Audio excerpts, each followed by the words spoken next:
Are we? Hello, YouTube. If you are watching, thank you for being here. We've got myself and Justin Miller. Let me split screen it here so we can see him as well. Say hi to the people. Hi, people. Justin Miller Awesome. here. Thank you so much. So thanks for joining. This is, we've been doing this live lecture tour for how long, Justin? 3 weeks 2 now? months now. 2 months, 2 or 3 months, right? Okay. Really? Done about, Hello, YouTube. If We you just are went live. watching, thank you sorry, for we being gotta here. mute the We've YouTube got on Justin's myself. end there. There we go. There's gonna be about a 30 to 60 second delay on this, just so you guys are aware. But oh, there's a couple questions here. Was it supposed to start? I'm psyched for this. So what we're gonna do is if you guys comment, we got a bunch Please of people comment. already commenting. We'll drop those in there. So thank you, Victor, for being here. Thank you, Chris. Thank you, Noah. Thank you, Andrew. I hate to be a fanboy out, but this is fucking legendary. All right, brother. Hey, thanks, man. Thanks for coming. Was this supposed to start? It was supposed to start at 7:30, so it has started now. Let's do Here we this. go. We're ready to rock and roll. All right, so you guys are going to be seeing it again, just a little bit delayed, 30 to 60 second delay. But that doesn't mean we don't want you to interact. The interaction is what makes this awesome for us. So please comment, question. I'm going to take the first half of the lecture. If any comments or questions come up, Justin will field them, pass them to me. So, you know, be here, be present, be active, and let us know that you're on the other end. It really helps. If you see something you like, if something like whoa, what the hell? Like, respond to it, please. We'd love for you to just go, what the hell was that? That's crazy. Or if you see something you like, you hate, just go, ew, that sucked. Do it. It's fine. It makes us feel like we're not just here by ourselves, which is Exactly. We're not going to do a lot of pitching, but at the end of the day, we do have some stuff available. There's a link in the description. If you hit the description, it'll bring you to the product page that will give, again, just some really cool package deals we put together. We would appreciate your support. But either way, thanks for being here. Let's just get right into the reason you are here, which is to learn some magic. So without further ado, I'm going to kick this off, and I'm going to start it with how I start at the Magic Castle. All right? So let's dive right in. And again, please make sure you do comment. Let us know that you're here. And if there are any questions whatsoever, just drop them in there. We'll field them as they come in. So let's get into some magic. The reason you're here, right? So I do this to a song, and I will start the song now.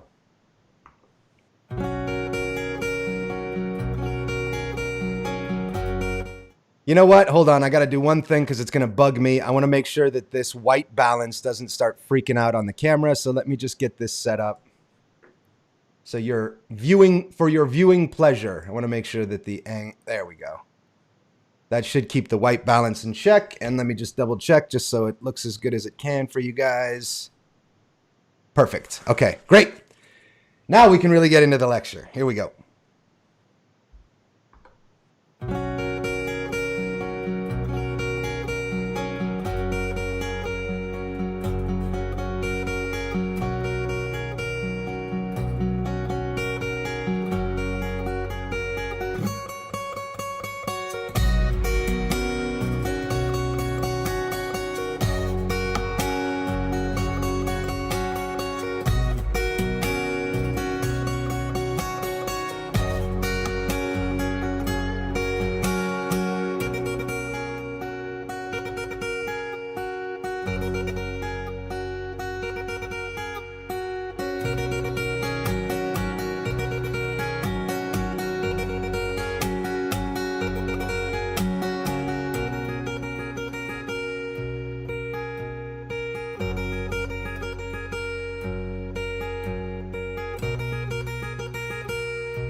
All right, there you go. So we'll give you one of those.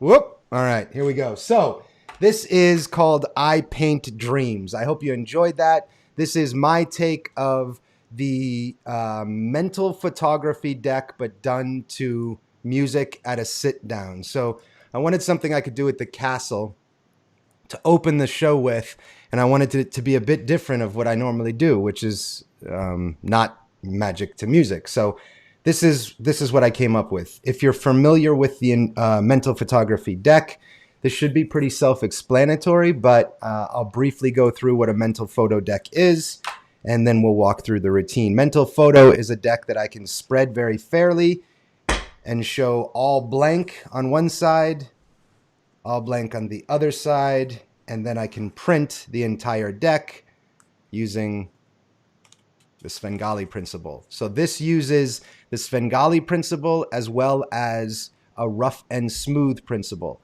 So the cards are pairs that are roughed and smoothed, okay? And that allows me to spread freely and openly, but they're also cut long and short, which allows me to show an entire deck. So if you add this one move, the side steel color change, that's basically the entire trick, right? One side steel color change and then the mental photo deck doing what it does. Few notes on the mental photo deck. Oh, thank you guys so much. So let's see, we've got everything looks good, sounds great, awesome. Such a great routine. Thank you, Matthew. I appreciate that, brother. So beautiful. Thank you so much. I'm not sure how to pronounce your name. Is it Ashriel? Ashriel? Thank you. And from the First Presbyterian Church of Galion, Illinois, that's a beautiful routine. Thank you guys very much. I really appreciate that feedback. I do love this routine.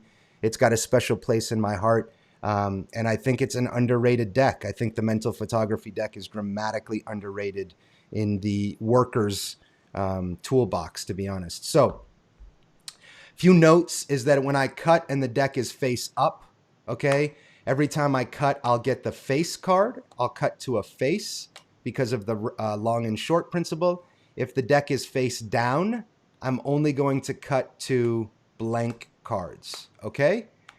Well, that was a fluke, but normally you would only cut to blank. So all that means is that I need to pull the deck out, and when I start the routine, you'll notice if you watch this back, I was cutting thinking I had the cards face up.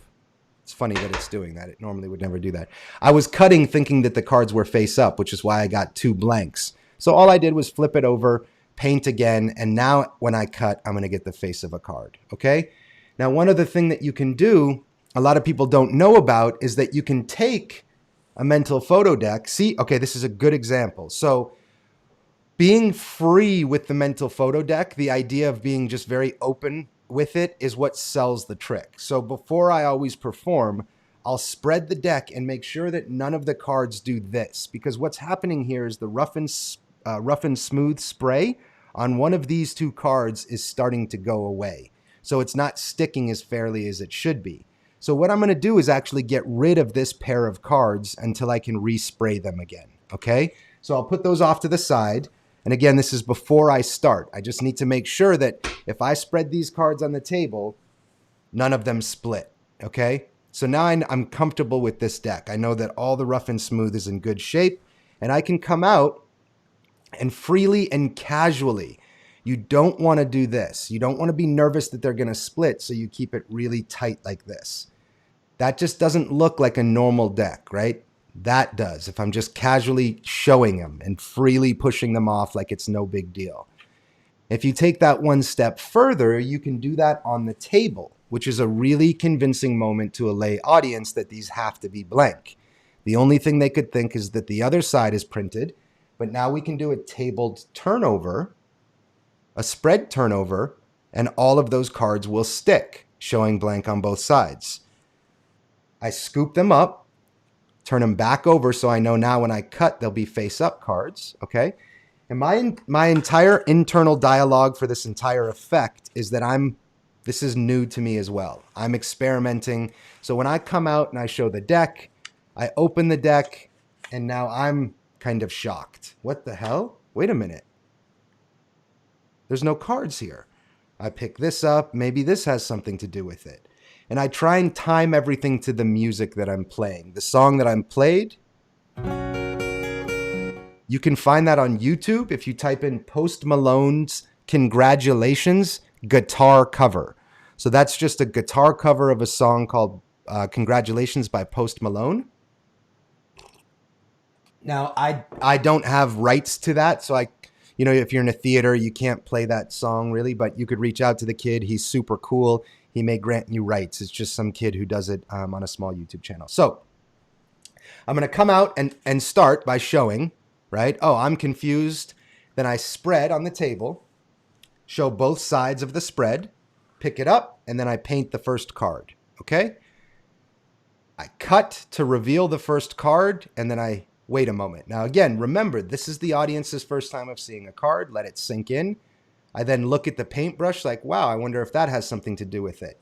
And now I'm going into the side steal color change where I make the card vanish the first time. Okay. Now, when I do the side steal color change in real life, normally I want it to look like this, where I wave, and in that waving motion, it disappears. With this effect, it's okay to keep that a little bit tighter because I want it to look like I'm wiping the ink off the card, which is why I always check my hand after. Okay. So side steal color change, I'll give you a brief overview, but I've got a project on this that's over 2 hours long. Here's the basic side steal color change. I want to gesture to show the right hand empty. So in a gesturing motion, I might do this, but I'm showing the hand empty, and then I'm bringing it over on top of the deck. The moment I bring it on top of the deck, I come from underneath and I side steal. So my left fingers push this bottom card into my right palm. Okay?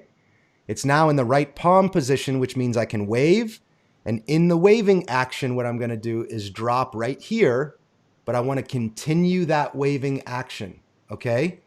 So, gesture, come over as I square up, I side steal. I've got the card in palm now. I'm going to wave, continue the wave. As I drop here, I'm going to continue that wave motion and line everything up with my fingers. Okay? You can also deep clip side steal where it looks like it just melts away. Okay. That's the same idea, but instead of a side steal into a palm, I'm side stealing into a deep clip. So I'm just going here and clipping with my pinky. So I can point, my fingers can be open and free. And then when I want, I can make that whole card vanish. There's lots of places to learn a side steal color change, but I think it's one of the prettiest color changes in all of Magic. So that's all you need. You need this move and this deck, and you can do the same exact routine. So I've produced the first card. I act surprised, pick this up. Wow. I come over, side steal, then I show the jack. Okay. I paint the jack away, and I check my fingers for ink. Then I show everything is blank. I then go back to the table, spread it, pick this up, and I paint 4 cards this time. As I'm picking the deck up, I go like this, just so the audience understands 1, 2, 3, 4. Then I pick up, and now I'm just going to cut to show the first card. I cut about 10 cards from here and pull downward. That's going to show all blank but that card, while at the same time revealing the second card. I cut about 10, go down, cut about 10, go down, and with the remaining packet, I pick the paintbrush up, move it to the middle, and go down. I let that sink in. You'll usually get one of these. Right, so let them clap. As they're done clapping, I square everything back up. And this is the point where I would give the audience member the paintbrush. Okay, so if there was an audience member there, normally what I would do is I would hand it to them and go, and I do all of this silent, pantomiming, right? So I'd hand it to them and I'd go, and hopefully they play along. And the moment they do that, I go, good. So this is me. I give it to the spectator and I go,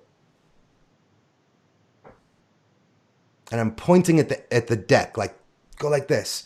And I want them to play along. I want to give them this moment. I want this to be their magical moment. So far it's been, hey, look what the guy sitting down with the cards can do, right? It's all about me at this moment. And now I'm giving this power to the spectator. I really want them to get involved and play along. So once they do, and they do that and they push it towards the deck like that, at that moment, I give them, which is a very strong a very strong moment of magic to a lay audience. They just saw 4 cards printed. The spectator then went like this and shot the magic at the cards. And now I'm going to show every card printed by just picking these cards up on the short ends and dribbling. And because of the long and short principle, when I dribble, those cards are only going to show face cards. So I do the first one pretty slow. I let that sort of build. Now they're going, what the heck? I do the second one a little bit faster. And I just gain speed as I go down. And this is good that this happened. You do need to be careful when this happens. When I'm collecting these up, I do need to make sure that this gets on top, just so I don't mess up the order of the cards.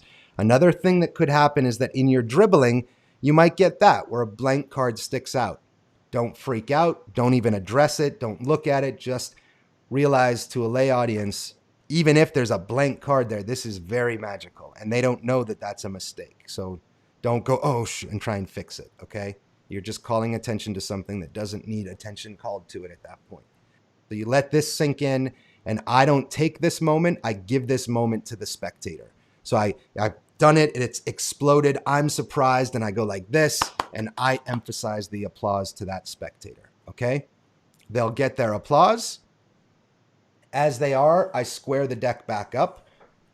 Remember, I'm going to put this on top and just square up that way and square up that way, okay? Now, I need to pick these cards up in the same order that I put them down. That's left to right. Otherwise, you're going to mess the order up, and it's not going to work. So I pick them up left to right. Now, all I have to do is show the back and riffle down. But keep in mind, the audience has yet to see a back design. So let's take advantage of that and take credit for that. So I'll give this to an audience member and have them hold it just like this. When they do, I come over with the deck and I paint the back of the deck, okay? Take this back. I show the entire deck's printed front and back, but I leave this very sloppy. I leave these cards really sloppy so I can show it like that. And again, that's not me doing it. It's that audience member. So I'm surprised and I give her the applause again. They're going to clap for that. And in that moment of clap, I'm going to square the deck back up. And in the action of squaring the deck up, I'm going to side steal and get ready for my last color change. So I might pause here for a moment with the card palmed as I draw all final attention to that 4 of spades. I'm going to wipe that 4 of spades away. Check for ink. There's no ink. I'll show again here. Close the spread and show one more table and try and time that with the ending of the song. And you've got a really, really pretty piece of sit-down card magic to start your show. That's called I Paint Dreams. I hope you guys like that. If there are any questions about the effect, I'm going to keep saying this throughout the lecture. Ask questions. It really helps us feel like there's people on the other end watching, and it's not just Justin and I jamming back and forth. So I do see some pop up here now. Noah has asked, you can find a good amount of songs like this if you search finger-style acoustic guitar covers. The main channel I use is Andrew Foy. Great. Yeah, awesome piece of advice there. I think guitar covers, instrumental covers of any kind are really good because they're familiar to people. They know the songs, but they don't know them in the way where if I played Congratulations by Post Malone, that can turn a lot of people off. Some people don't like that style. But it's hard to argue with the beauty of instrumental side of it. The people who like the song, now they get a relatability. So great piece of advice there, Noah. Stefano says, so cool. We'll be sure to look for your in-depth lectures. Okay. I'm trying to multitask to watch this and do some work.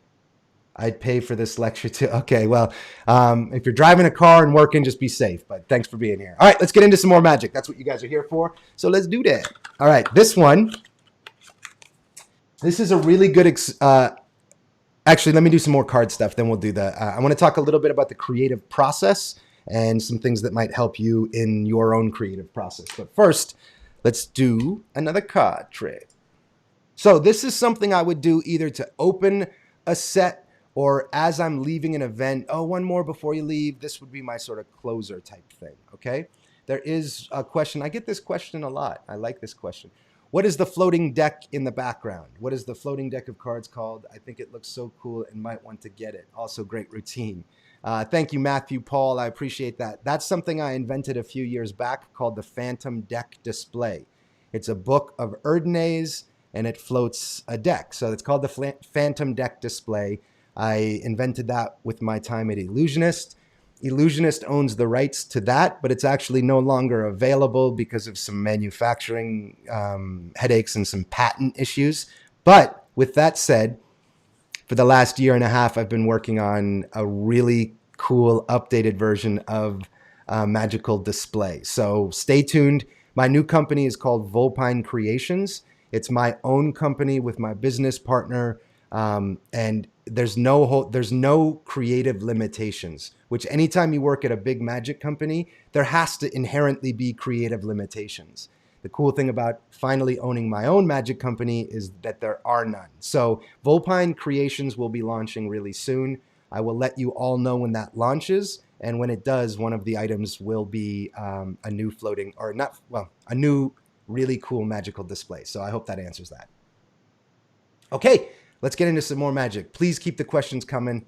It definitely feels great to see them pop up. So this is something I would start with if I was to show a poker demonstration or a poker display, something like that. So I'm just going to show you what it looks like. Okay. Got a deck of cards here, and I'm going to teach you a little bit about how people may cheat you in cards.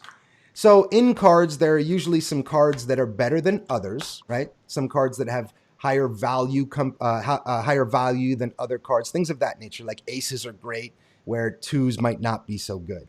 So what we're going to do, I'm not going to do the aces because the aces are too obvious. So what I'm going to do is try and control a few cards throughout all of the mixes and all of the shuffles. And if I can get that correctly, I should be able to magically produce the cards I want. Here's the first one with a wave. That first one, yeah, queens are what I'm going to go for this. That's the first queen. We'll give it a couple cuts, and that should be queen number 2. Now you'll see the second, it looks like it just magically appears on top of the deck. There's queen number 2. The third one is really cool because it's super visual and super magical. I don't even have to do anything. It'll just rise up through the other cards on its own. It looks like this. I say, rise, rise. Look at that. And one of the queens rises up right out of the rest, just like real magic. The last one magically appears on top. It wasn't supposed to happen, so I'll just show you what was really supposed to happen. The last one is the first one was so pretty. We'll do that the same way. We say rise, and that fourth and final queen jumps up just like real magic. Now, I did tell you at the start that I was going to teach you how people cheat at cards. And it's obviously not by waving their hand and making cards appear. It's by marking cards. And the best way to really cheat is to mark cards so you know where they are at all times. The problem is I'm severely colorblind. So most marking systems use little nicks or little spots that you can't really see very well. So I mark my cards in a blatantly obvious fashion. That way I know I'm not going to mess up. There is a downside to this, and I'm not ignorant to the fact that if I was playing a game of cards with red cards and we were using a blue back deck, people would probably become a little bit suspect of that. The thing you do is the moment you think they've caught on and they've busted you, you do this. It's called the drink switch, right? If they start saying, hey, I think you're using marked cards, I say, well, hold on. I grab my drink, take a sip of it, and when they start asking about it, I say, what are you talking about? These are queens from the deck we're using. Don't accuse me of cheating, okay? And now once they've either accused you or not accused you of cheating, you say, let me show you something real with the deck of cards now that we've gotten that cheating nonsense out of the way. And obviously what I've done there is lapped the dirty ones, but we'll go through that in the explanation. So now that we're at this point, I would do this. I would say, I did say I was going to teach you. So this is what you need to watch out for. It's not marked cards. It's controlling cards. And I'll show you what I mean. If you put these 4 queens in 4 separate parts of the deck, a couple up high and a couple down low, we can all clearly see that those 4 queens are in separate places, that there's only 4 queens, there's no duplicates, and that the fact is there's a bunch of cards in between each queen, okay? The cool thing is, if you mark the position of the cards, right, where those cards lay, I can track them at all times. Now, I've spent a lot of time with cards, so I can see that that first queen, that's got 11 cards on top of it. The second queen has 6, the third queen has 8, and the fourth queen has 9. 11, 6, 8, and 9. 11, 6, 8, and 9. The only reason I know that is because I didn't have any girlfriends growing up, and I had a lot of free time with a deck of cards. A little self-deprecation there, okay? Now I say, now look, if I know the position of the cards, I have a huge advantage. That's where the saying, trust your friends, but always cut the cards came into play. Because once I start cutting those cards and mixing them up, while I might have known where the queens were at the beginning, unless I was like Rain Man, it would be next to impossible to track through all the shuffles and all the cuts where those queens lie. Unless you're a good cheat. And if you're a good cheat, it looks like this, just a riffle and a snap. And one of those cards will come right back to the top. But we're not looking for just one. We're looking for all 4. So I take the first one and I find the center. I can rip it open. I can get the 2 queens. If I take the 2 queens and shake them, I can actually get all 4 queens. But again, I did say this was sort of about cheating and how not to get cheated, right? In a real poker game, queens could be beat. So even if I cheated and I found those 4 queens, I could still be in trouble. Because of course those 4 queens could be beaten with 4 aces. So you always got to make sure you have that upper hand, no matter who you're playing with. All right, I'll give myself one of those. Okay, so that's a lot. I know that's a lot, but it's a really fun, beautiful sequence. And the cool thing is I'm now set up to go into Dr. Daly's last trick, which is an incredible trick. The version I do is not mine, so I'm not going to teach it here. It's John Gustafaro's. I'll show it to you briefly just because you should, in my opinion, do this, but I'm not going to teach it. It is John's to teach. But basically, I would lose those 4 aces into the deck, mix, mix, mix, shuffle, shuffle, shuffle, and I would say, sir, you're going to find one of the aces. As I cut, just say stop. Right here? Perfect. We'll see if you found one of the 4 aces. How did you do? Ooh, ace of diamonds, not bad. I got to admit, you're showing off a little bit, so I'm going to show off too. You found the ace of diamonds. I'll find its mate. Its mate is the other red ace. If that was the diamonds, that should be the hearts. Now, the red aces are easy. The black aces are harder because while the red ones I find with your help, the black ones I find one-handed at the same time. Check this out. While that would be cool if these were the black aces, it would only be an Adam Wilbur miracle if, in fact, these were the red aces and that black ace packet was on the table. All right? So it just sets you up to do any sort of ace trick or Dr. Daly's last trick, 2-card Monty, anything like that. So if you like that version, go check out John Gustafaro and just let him know Adam sent you there. His magic is unbelievable. He's a super, super kind person, and his magic is commercials. I mean, that's one of his. So I'm going to go through everything you just saw here, minus the Dr. Daly's thing. And like I said, go see John's stuff. So what do you need? Well, I call this Adam's Ace Opener, okay? Because it's, while it doesn't use aces, it ends with aces, and it's my opener. I see a question here, Brendan. For Adam, do you have any work on matching the cards with its brother, like 4 of hearts and 4 of diamonds? Not sure what you mean there. I do have a trick called match.com, and I'll teach that to you guys here as well. So let's see. Let's walk through this routine here. Okay, so basically what do you need? You need 4 cards from a different deck, and then you need those cards proper from this deck. So since I'm using queens, I'll find the 4 queens, and then I'm going to place those aces from the deck proper on top, okay? The 4 queens from the deck proper now go on top face down, but I leave that queen of hearts furthest down. And the rest are just alternating red and black, okay? The different colored queens, 2 of them go face up on the bottom. One goes face up on top with an indifferent card for cover. The next goes face up on top with an indifferent card for cover. So again, you have 2 queens from a different deck on top face up with indifferent cards from the deck proper covering them. You then have the 4 queens from the deck proper underneath that with the queen of hearts lowest. Okay? And then 2 face-up queens from the indifferent on the bottom. Pull it out, do any false shuffle or false cut you want. I'm going to quickly teach you a false cut. If you don't know, you just learn some. But the one I do is a 3-packet tabled false cut. It looks like this. That's the original false cut. The only thing I've added to it is this. So what am I doing here? Kicking over a third of the deck into my left hand, taking the remaining packet, splitting that in half, kicking it into my left hand while holding a huge break. Okay? The right hand packet goes to the table. I pick up at the break. That goes to the table. With this last packet, I cut it once more into the left hand. Then I take the right hand packet and tap it, drop, and drop. Okay? I'll do it one more time slowly.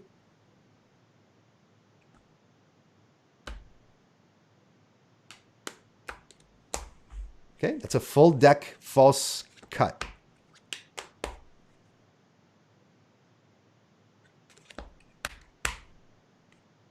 Okay, nice and simple. But do any false cut and any false shuffle that you want. I come out and spread the deck, showing. I just don't spread to show those, and I don't reveal the bottom ones. So I just keep block at the bottom and a block at top. Close that, and now I'm just going to produce the first ace. Ooh, sorry, guys. Produce the first queen, doing the side steal color change, right? So I'm going to come over, side steal like we talked about before, color change, there's the first queen. Put that face down, do that false cut again, pick the deck up, and as I'm picking it up, it's already in my right hand, so when the left hand comes to take it away, to show, I've side stolen the next card. I come over, and for this one, what I'm going to do is actually the deep clip steal, so I can point, and I don't produce it, I just go in front and spin it into play. And it looks as if that queen sort of magically appears itself. Okay, that's number 2.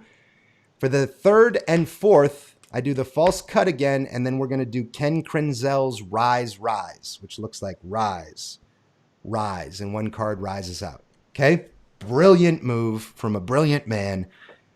Ken Krenzel's Rise, Rise. So I'm going to come down like this. I'm going to clip that card just like that, okay? So that indifferent card is being clipped by my right hand, and all of that happens with verbal misdirection and with the cover of my left hand. So I tilt the deck this way, so when my right hand goes on top of that deck, it's in a normal, natural position. If I was straight on, I would have to come like this, so I tilt it that way. Show both hands empty. As I say, we'll get that one to rise right out of the deck on its own. Rise. So that's all verbal misdirection. I want them to think that card's rising up, right? So rise. Do one like this. I come over, I clip, and this hand's just there for cover as I say rise. Now that I've got it stolen out here, I'm going to curl my fingers in and casually rest here. Pick up the deck, half of the deck with the left hand, push that queen off as I grab the deck here and ditch this card at the same time. Grab that. This packet now goes back to the table and I lift up half of it. It's hard to do slow.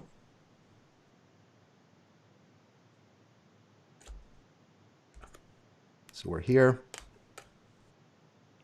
Rise, I steal, pick up, push off, grab this to get rid of that card. This goes down. I lift half the cards up.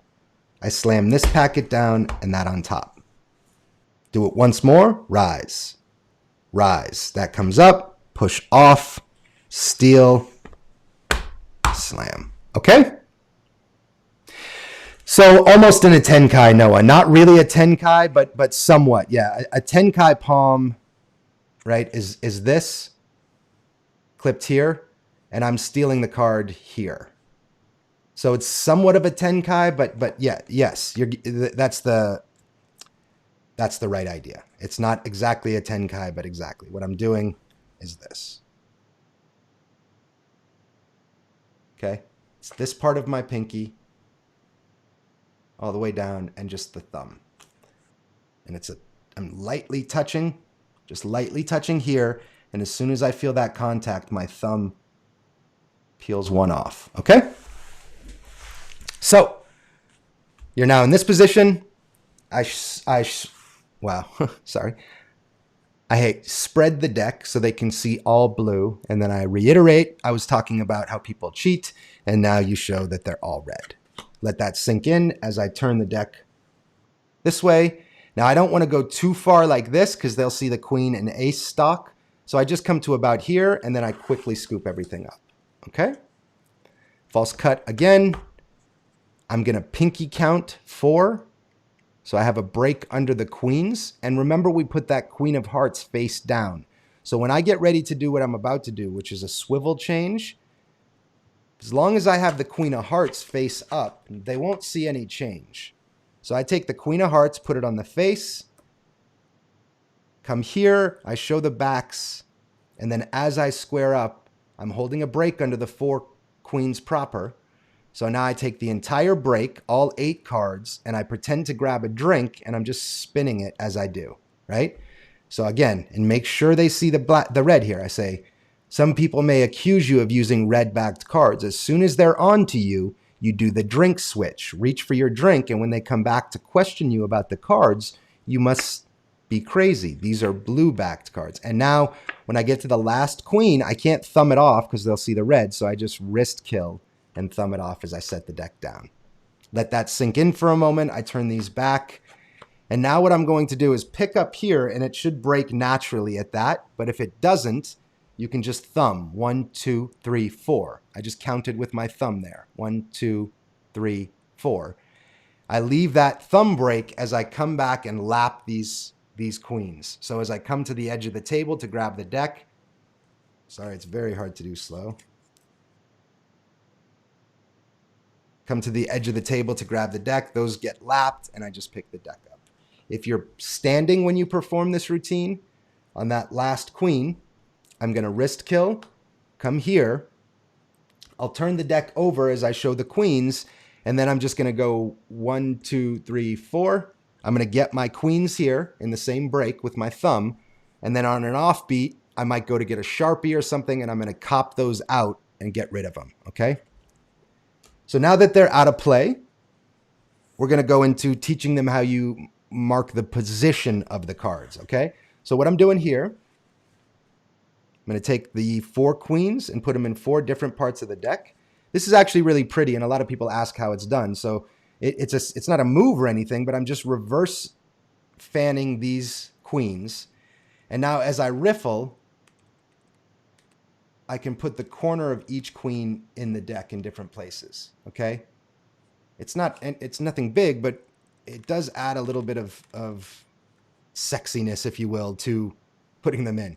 Now I'm going to show that all 4 queens are in different places, and I'm letting them go through this internal dialogue in their brain, right? Right now, my assumption is that they're thinking, oh, I bet he switched those out and they're not the queens anymore. So then I turn it over and show the queens. Now I stop it here because I don't want to show that there's 4 aces on top. I think I screwed that up in the performance, but either way. I stop it here. I show queens separated by other cards, and I scoop everything up. Turn this face down, and then I show. Now, I do this joke about saying that first card has 18 on it, then 6, then 5, then 9. And I do it just by estimating. So if I was to look here, I'm going to guess that that first one probably has 13 on top. Then the next one probably has 8, then 9, and then 11. Now, for people, when you perform this in the real world, they can see that that looks about right. So they're going to believe you. And why not take the credit for it, right? I throw in a little bit of a self-deprecating joke at the end saying it's because I had a lot of free time with no girlfriends. But I'm wanting them to believe that I can do anything with a deck of cards, okay? So I tell them that, I make the joke, and then I'm going to do what is a move that I invented many, many years ago and found out that I did not invent because it was written up in a John Bannon book already. It's a brilliant multiple shift. Basically, I'm pushing in, kicking out the 4 with my pinky, cutting a small packet on the top, placing those underneath lined up with the queens, but all under cover of that. So as I turn the deck to swivel it out, I'm swiveling all of those cards and slamming it on top. It's a full deck control that doesn't change the order of the cards, okay? So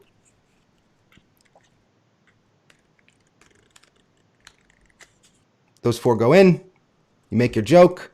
I say, if they get pushed in, that's where the saying, trust your friends, but cut the cards comes from. Because now once these are mixed, shuffled, and cut, there's no way to track where the queens would be. And then I do one of my ace productions, okay? So I'm gonna go 1, 2, 3, 4, get a break under 4.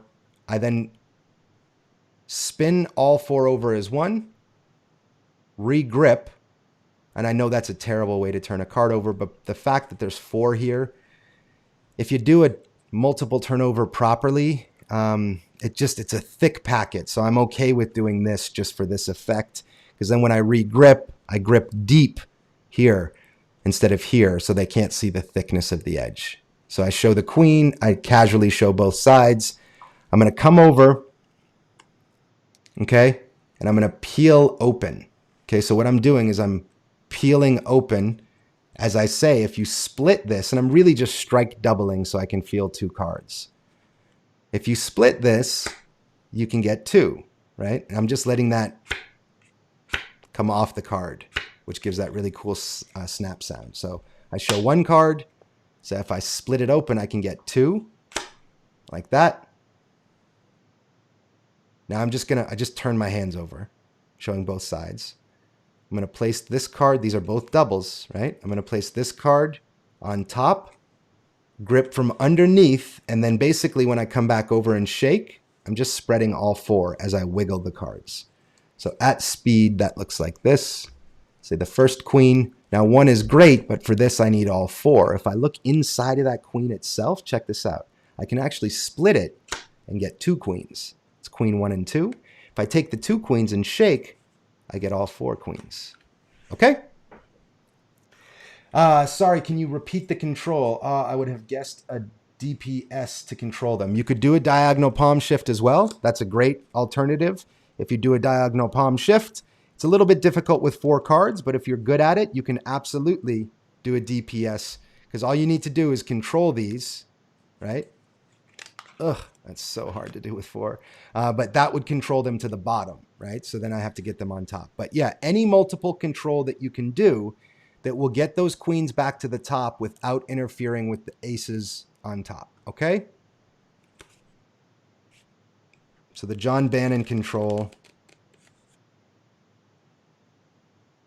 Just, I mean, honestly, go buy everything of John Bannon and study it.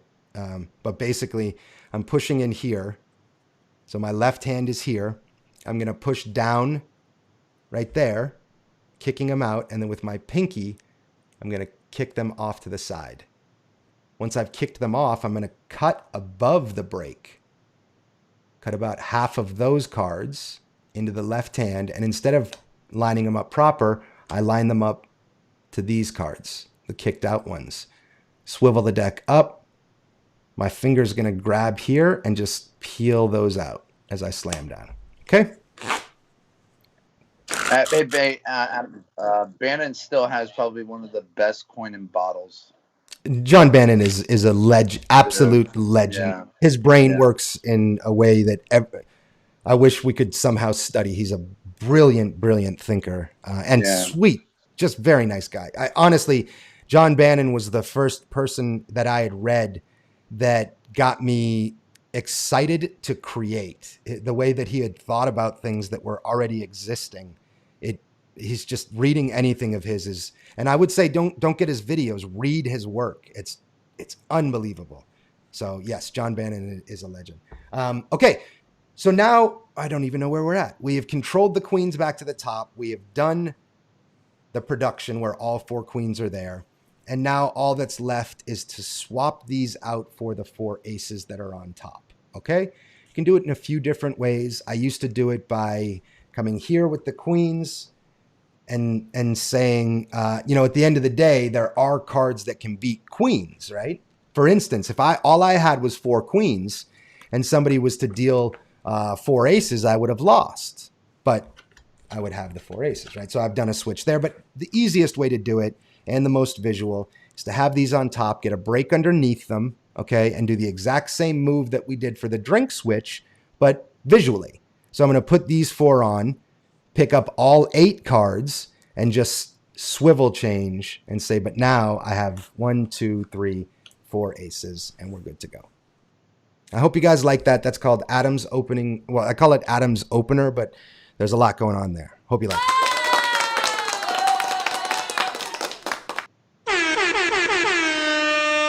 And for the next one,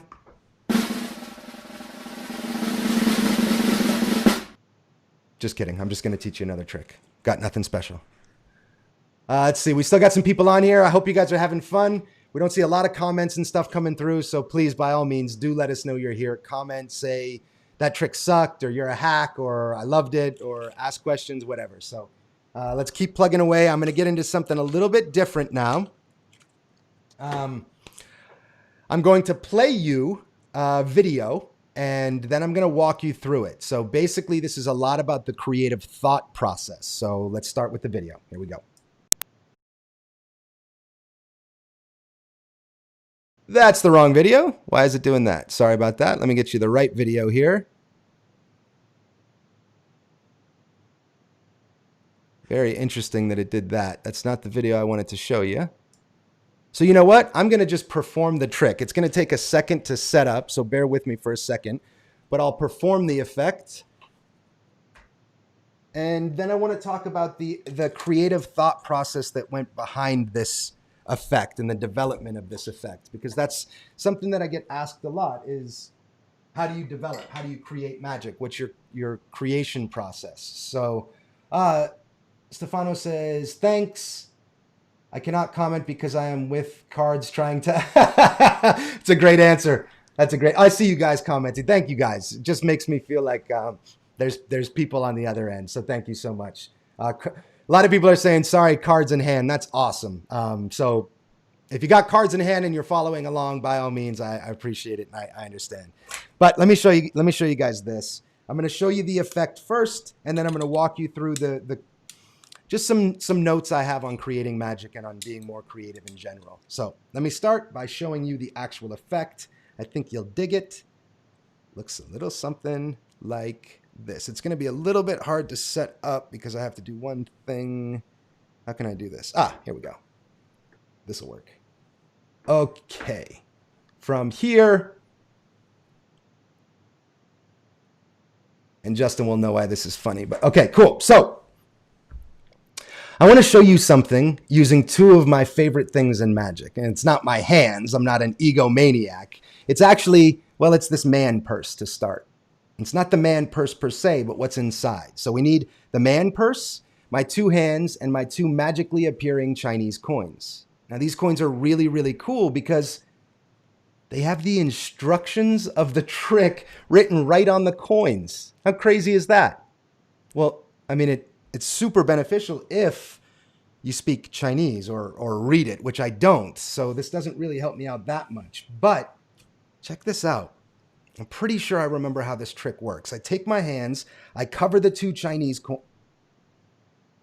Oh man, this is embarrassing. I've screwed up already. It's not even a trick with 2 Chinese coins. No. It's a trick using 6 Chinese coins. That's what it is. 6 Chinese coins and a man purse. But it's actually what's inside of the man purse that's cool. Check this out. If I can get it out of here. This thing is called the Grand Finale Kicker Ending Coin. Yeah, Grand Finale Kicker Ending Coin. We'll leave it right here until the end. So let's set the scene, see what we're working with. We're working with 6, 7 Chinese coins, a man purse, but that's a lie. See, the trick isn't a trick with 7 Chinese coins and a man purse. No. This isn't the 7 Chinese coin trick. It's the 8, the 9, the 10, the 11 Chinese coin trick. Uses 11 Chinese coins and a man purse. Oh, wait a minute. You know what? I'm sorry. I screwed up again. I read the instructions wrong. Yep. See, it says It's not the 11 Chinese coin trick. It's the 13 Chinese coin trick. And this coin goes here. So this coin goes here. And yeah, it's not the 11. It's the 13 Chinese coin trick. Uses 13. No, I read that wrong again. It's the 15 Chinese coin trick. Uses 15 Chinese coins and a man purse. But remember that kicker coin ending? See, I lied again. This isn't the 15 coin Chinese coin trick. If we take the kicker ending coin, I'll show you. This is really cool. Watch. It's not the 15, not even the 16 coin Chinese coin trick. It's the 17 Chinese coin trick. Uses 17 coins and a man. Nope, read it wrong again. This is actually that famous 18 coin Chinese coin trick. Uses 18 Chinese coins and a man purse. I'll show you what it looks like. Okay, so let me give you that. Awesome, awesome, awesome. So let's see, we got some questions. They love it. They love it. But a bit intimidating. Yeah, no, I get that. Wish I could understand Adam and Justin work process. Just amazing every time you could literally use. Oh, sweet. Okay, so awesome. So thank you. This is really cool. I understand you would be intimidated, but this isn't so much about the effect, but the process in getting here. And keep this in the back of your mind. Justin is the first artist going to be featured on Volpine Creation, which I'm honored to announce. And for many reasons, he's one of the most creative performing magicians I've ever met. And when Justin and I work together, there's some magic that happens. There's just a creative, it's like an energy, right? Where you just know certain people will, even if they're very creative people, certain people will shoot you down in your creative development, and not in a malicious way, just in an energy way. Your energy doesn't work well. Whereas the counter of that is when you find people that create well together, that's when the best of the best comes to life. When you take things like... And you know what's funny, Adam? It was real quick. I was thinking about this. Like, we really got pushed into like making diamonds out of coals, because we were pushed into a live television show creative process for the first time. You know what I mean? With Wizard Wars. Yeah. Like, and that was a whole high pressure experience. Yeah. So if we could do that, my goodness. Synergy. Yeah. Good call. Yeah, synergy is the word. So the only advice that I would have is, if you want to create, I don't care if it's magic or just be creative. I promise you, if you start focusing on living a creative life, you will 100% start living a more fulfilling, passion-driven, and goal-focused life. It's just, it happens inherently. And a lot of people just think that they're not creative, so they don't approach their life in a creative manner, where they don't look for things to be inspired creatively by. You don't have to be a creator, a poet, an artist, a magic creator to create. Creating is about taking things that you know inherently, that are stored in your brain, and connecting them in ways that have not been connected before. You can have creative conversations with people that will change their life. You can be creative in the way that you tell your partner or your lover that they're special to you. And when you start focusing on being creative and making it a priority in your life, things start changing. A big part of that is surrounding yourself with the people that allow you to create well. So in my office, I have a certain color scheme. This isn't real brick or rock. I put it here because it makes me feel creative. All of these things I put in my life for the creative process. And being around the people that help you create, you'll start knowing. When you start creating, you'll start getting that synergy, which is the right word, with certain people. Gravitate towards them. Spend as much time as you can with them and see what you guys can create together. That's what happened here. I had a bunch of tricks together, and these are Henry Evan coin sets. There's 2 different tricks, and to buy all this stuff's like $450. But I bought them years and years ago and never did anything with them. I pulled them out of the drawer and went, you know what? I want to do something with these. I talked to a bunch of people and just sort of jammed on stuff, and none of them were my synergetic creative partners. And then I called Justin and said, here's the plot. Here's the gimmicks. What do we do? When I create magic, it's twofold. I either know the emotion that I want the audience to feel when I leave, and I can create around that, or I know the props that I've got and I can make magic with that. This was the latter. I knew the props, I knew who I would work well with and who would create with, and this came out of about a 3-hour jam session from Justin. So focus on creating, focus on being creative in your day-to-day life, and find the people who make you feel creative or the areas and environments that you do your best creating. And I promise you, it'll change your life. So I'll walk you through this. I will say with Volpine Creations, we're doing an updated version of this because what I wanted was to come out, and this is what I said to Justin. Hey, dude, I have some props and I want the effect to be come out with 2 empty hands. And by the end of it, the entire mat is covered with coins. How do we get there? That was the premise. And I'll walk you through how we got to it. At some point in the pretty near future, we will have this on Volpine Creations. It won't be using all of these Henry Evans things. It will be streamlined, and I'll show you something Justin and I are working on to end. Because at this point now, what do you do, right? You've finished the effect. You got all these coins, and what the heck am I supposed to do? Well, we're going to develop this to the point where they've exploded, and now one at a time, they'll start vanishing until we're done with 1 coin, gone, and that's it. So the end of the effect will shrink back down to nothing, and you'll be where you were when you started. So stay tuned for that on Volpine Creations, but for now, I'll walk you through what this is.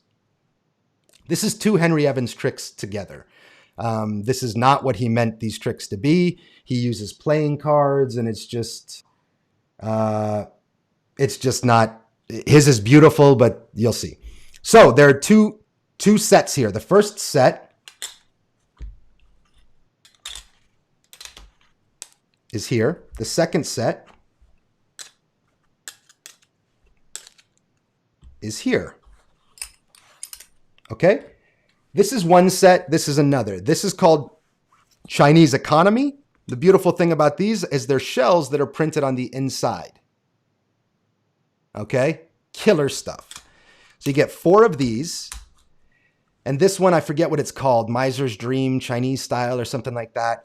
This is 1 shell, 2 shell, 3 shell, and a coin proper. So I can get 4 coins out of this shell. Okay? And these are single coin shells that are not printed on the inside with 2 single free floating coins inside. Okay? So that's what I presented to Justin. How do we make this a pretty piece of magic? And this is what we came up with.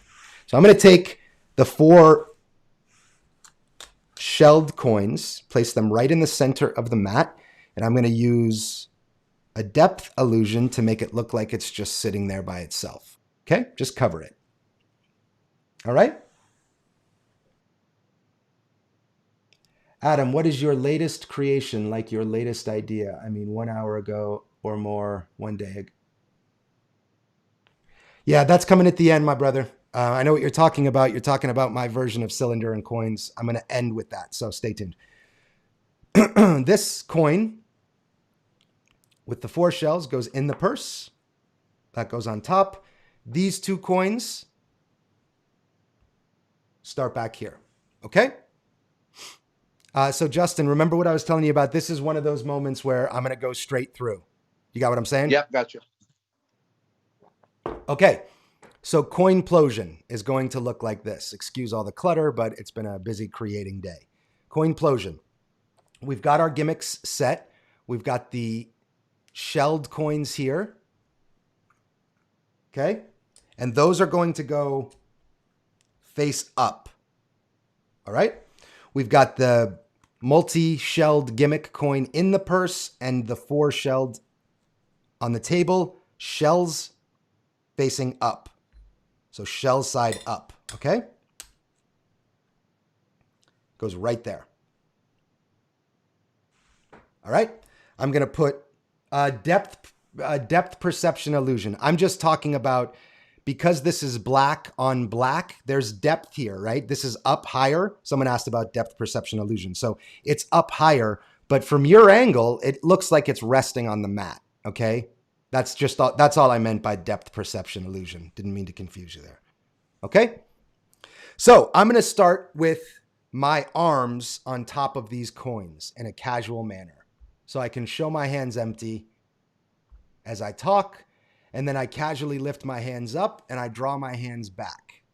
So now I've got my hands here and I can push the coins up, just sliding around as I show the purse. I tilt the purse up, set it back down on the coins, covering it. You don't want that because that's weird looking. So try not to let it spin like that. So you set it there. And now all I'm going to do is wave and produce those 2 coins. I pick them both up, turning them over, set this one down as I show them the instructions are written on the coin. Make a joke there, but now the shells are face down.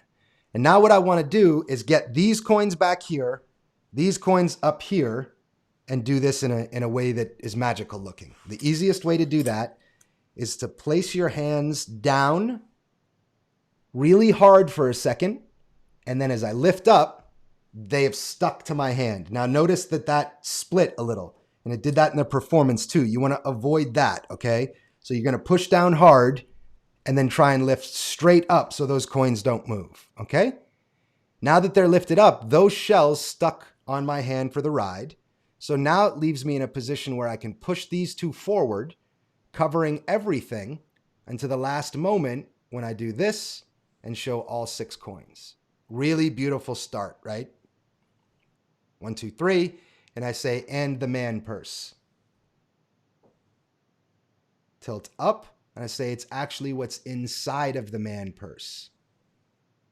Okay, would that be any easy catch in a face-to-face? Okay, the question is a good question. Can you perform this live? Yes, because you have to think about this. This is a sit-down theater piece, okay? Most of the time when you're performing live, you're lower than the audience. Their view is basically exactly what you're going to be seeing. And that's from all angles, okay? So wherever they are in the space that you're in, it's still going to be covered from all angles. So absolutely this can be performed live. You've got to set your situation. You've got to make sure that the audience is a little bit higher than you. And even if they're on ground level, they're still not going to see under there. Okay, well, it's slid there. But so the short answer is 100% this can be performed live.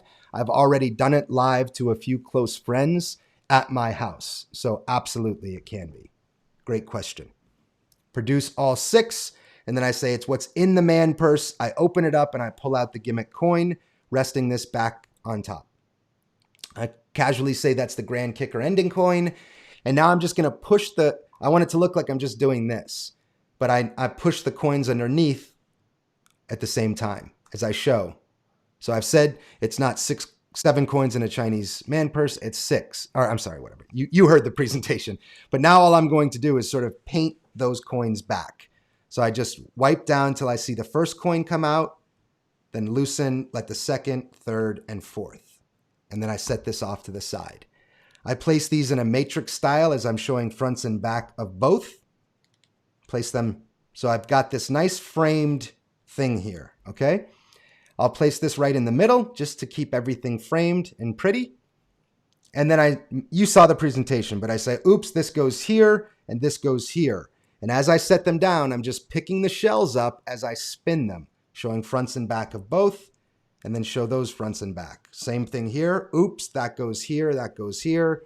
It's actually the 15 Chinese coin trick. And then I draw attention to the last one. And what I'm going to do to get this really pretty split moment here, right, is I'm picking up one and then my thumb is catching that second shell, okay? That's really all I'm doing. I'm grabbing the first shell here with my left thumb, levering it up. And then from underneath, I'm doing this. So just pinching that second one as I lever them both up and then split them like that. The really cool illusion here happens because they see the first one, they see the second one come into play, and then it almost looks like a hologram makes that next one appear, right? And you time this. The hardest part of this whole trick is getting the wording correct, where it's not the 15 Chinese coin trick. No, it's the 16, 17 Chinese coin trick. Again, showing fronts and backs. Then I pick the last one up, which still has a shell on it, show front and back. And now all I'm doing from the side view is pushing open as my thumb peels that one off. I'd try and avoid that noise, right? And to do that, I just lightly grab the coins, separate them. So there's actually a gap in between them as I pull them apart, and that keeps them from talking, okay? So the last I show, come over, it's actually not the 17 coin Chinese trick, it's the 18 Chinese coin trick, showing front and back of both and framing it so there's the explosion of coins. So that's called coinplosion. Again, stay tuned. There'll be a Vulpine creation version of this that does a lot of all of that in an easier fashion. So I hope you guys enjoyed that. One note is to make sure that you pick these up so you know which coins go to what and you don't get confused. Yeah, and it should be noted we are going to sit down and we are going to have a 6 a.m. Session to get those coins back. Exactly. So the goal will be it's exploded, and then I don't know yet, but I mean, I always say to Justin, okay, here's the perfect world. And that means what would this trick be if I had all creative freedom and everything we wanted to do worked? Well, as they were exploded in a perfect world, what I want is to just do this. And they're gone. So we'll see how we get there. We'll see what comes of it. But there you go. That's Coinplosion. Hope you guys enjoyed that. How long have I been going? For an hour. So I'm going to do one more for you guys. I'm going to show you one more card trick, one more coin trick, and then I'm going to pass it off to the man, Justin. All right, let me clean this up real quick, and we'll go into one more coin trick. Actually, I'm sorry. We're going to do a card trick. It's my all-time favorite card trick, and then we will go into what you were asking about, which was what I posted on Instagram. So this trick is very special to me. It's named after my daughter. My daughter's, thank you, Jeremy. Thank you, Matthew. I appreciate that. Thank you, guys. I'm going to drop these on here just so people know what's being said here. Lack art. I think you're meaning black art, but there is no black art involved in that one. No black art. Nope. Oh, are you talking? You want to see the thing I did with black art? Is that what you're talking about? Let me know if that's what you're asking about. The thing I posted with black art on Instagram. We'll go over that. One sec. Sorry, I'm trying to refuel as I talk here. So, all right, I'm gonna get right into this. This is named after my daughter. That should be enough of an intro. Here we go.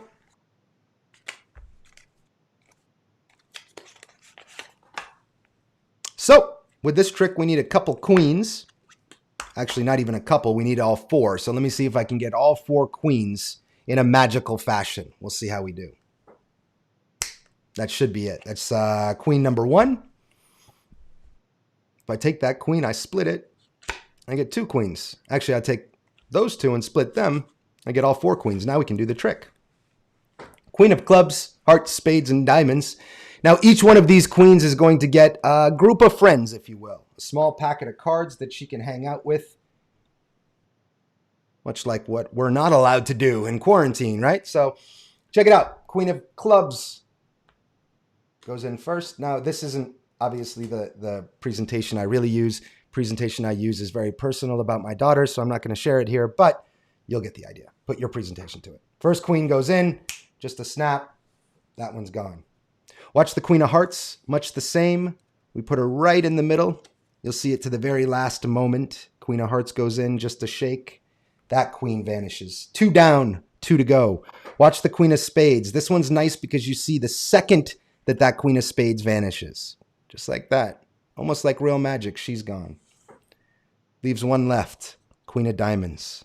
All we have to do is wave. And just like all of us will be together again soon, those queens are together. Okay?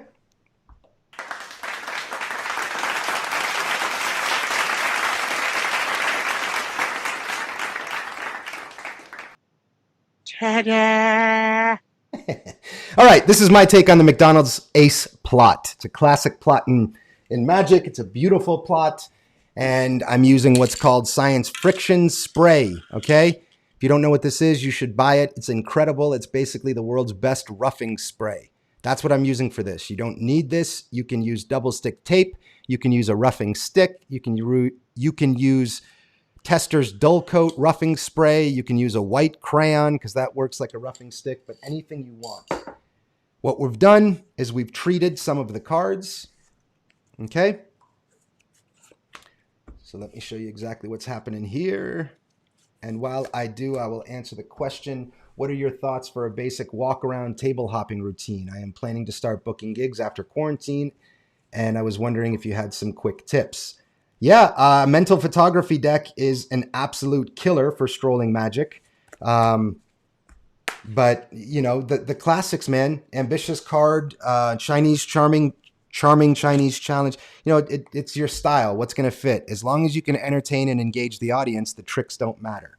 The tricks don't matter. They have to be done correctly. They have to be fooling, but don't overthink them. Think about what fits your character, what you're comfortable doing, and what you think you can get the most entertainment value out of. Okay? Hope that helps. All right. So what do you need? You need a deck of cards proper. That's my deck of cards. You need 3 duplicate queens, clubs, hearts, and spades, and that's it. I'm going to treat 1 indifferent card from the deck proper. I spray the back, or I put a piece of double stick tape there. On the face of the duplicates, I spray the face of those, or I put a piece of double stick tape there, okay? The queen from the deck proper, Queen of Diamonds, is not treated, but I set those off to the side, while the queens that are not treated from the deck proper go face up on top of the deck. That treated indifferent card goes face down on top of that. These 4 queens go face down on top of all of that. And that's it. To start, I pinky count those 4 queens, turn them all over, and I do that production that I showed you before. 1, 2, boom, we have all 4 queens. Now I need the Queen of Diamonds to be the last queen because that's the one that's not treated, okay? I line the rest out. 1, 2, 3, 4. I get a break under these 4 cards. That's the indifferent card and the face-up queens. I get a break under them. So when I drop the packets of cards and drop piles, on the last one, I can just lift up on that break, making sure it's only those 4 cards, okay? So as I pick up, 1, 2, 1, 2, I've got my break. I transfer it to a thumb break. I drop a packet, a packet, a packet, and I leave those last 4 there, okay? First queen goes into the center, dribble the cards on top, square it up. All I have to do is spread, and because of the roughing, the science friction, it's going to vanish, okay? The next queen, I spread the packet, show front and back, put in the middle, face up. I'm very fair, showing everything. That queen vanishes. The Queen of Clubs, same idea, but I do my deep clip side steel color change, right? So I come here, show the queen, say it vanishes at the last second, spread down, that one's gone. And on this last one, put it on top of the treated indifferent card, square up, boom, boom, boom, and now you have that. Few notes. Don't do this, which is what it feels natural to do. Put the queen here, square up, and then come over, because people might think you've lapped something. So be as fair and as clean as you can throughout this effect. You're not doing anything, so just show them. I'm not doing anything. My hands are here the whole time. Boom.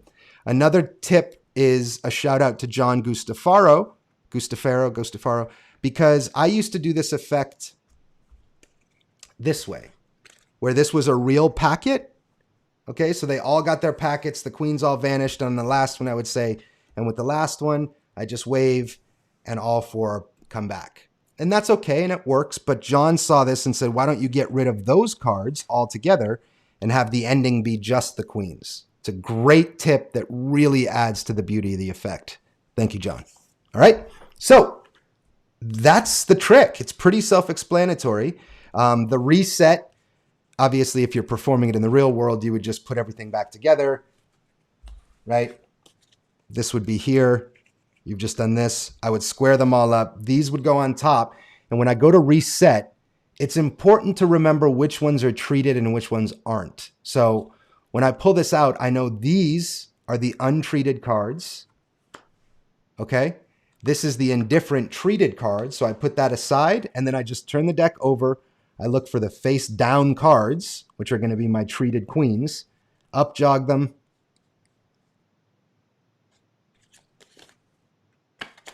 Right? Now these with the queen here, here, and I'm reset. Okay? So that's called Alina's Dream. I hope you guys enjoyed that. I hope you took something from that. And we'll get into the closing trick now. So for the closing trick, I need to do one thing. Let's see here. Adam, show the idea with the black art. That's a pretty aggressive way of asking, my friend. Kidding. I get it. Yeah, I will. I'll go into that. I promise. Awesome, Peter Griffin. Ta-da. Thanks, brother. Ta-da.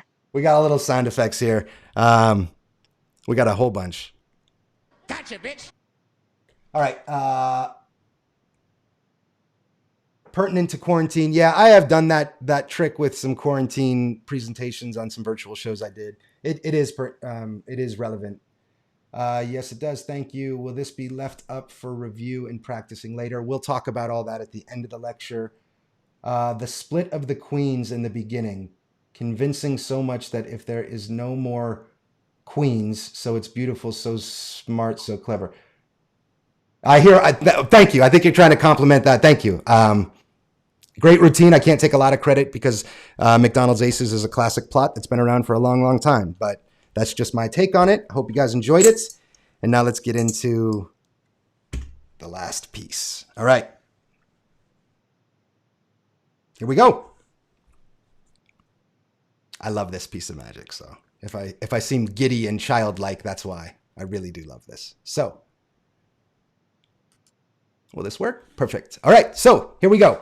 So this trick uses, 3 coins and a little black tube and then a little shy friend of mine. I've got a friend that's a little bit shy. I'll see if I can get him to come out and play.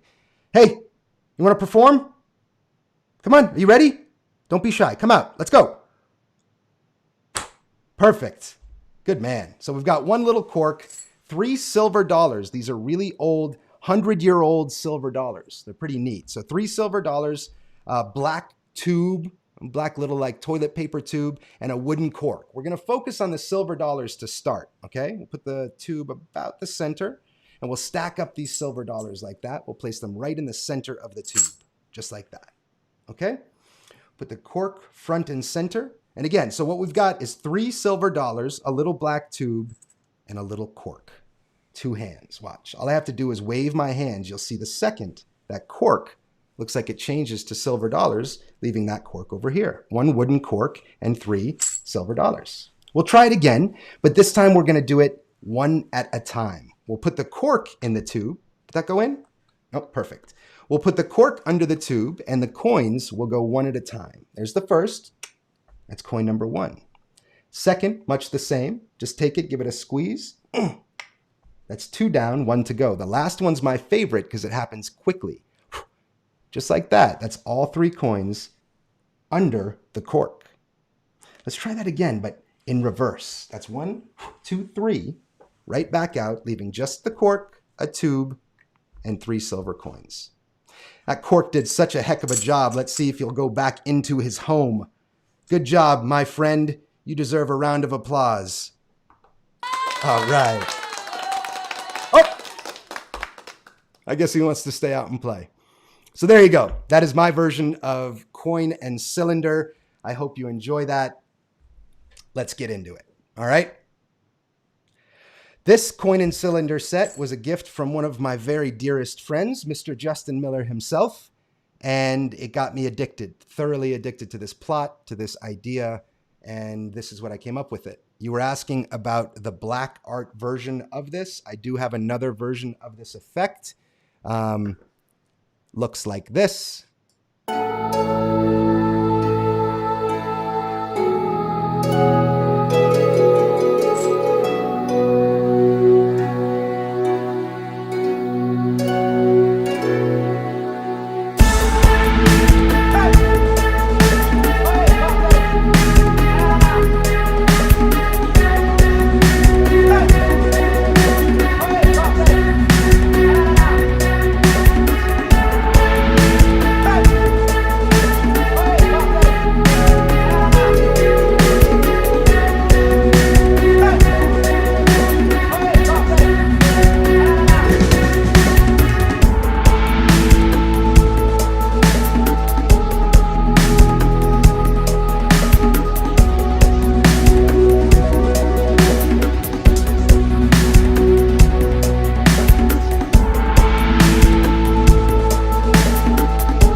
Okay, so that is the black art version that you were talking about. I'll briefly go over that, but I want to talk about this version because this is the one I would actually perform in the real world. It's practical and it's doable. So, for those who don't know, coin and cylinder is a John Ramsey effect.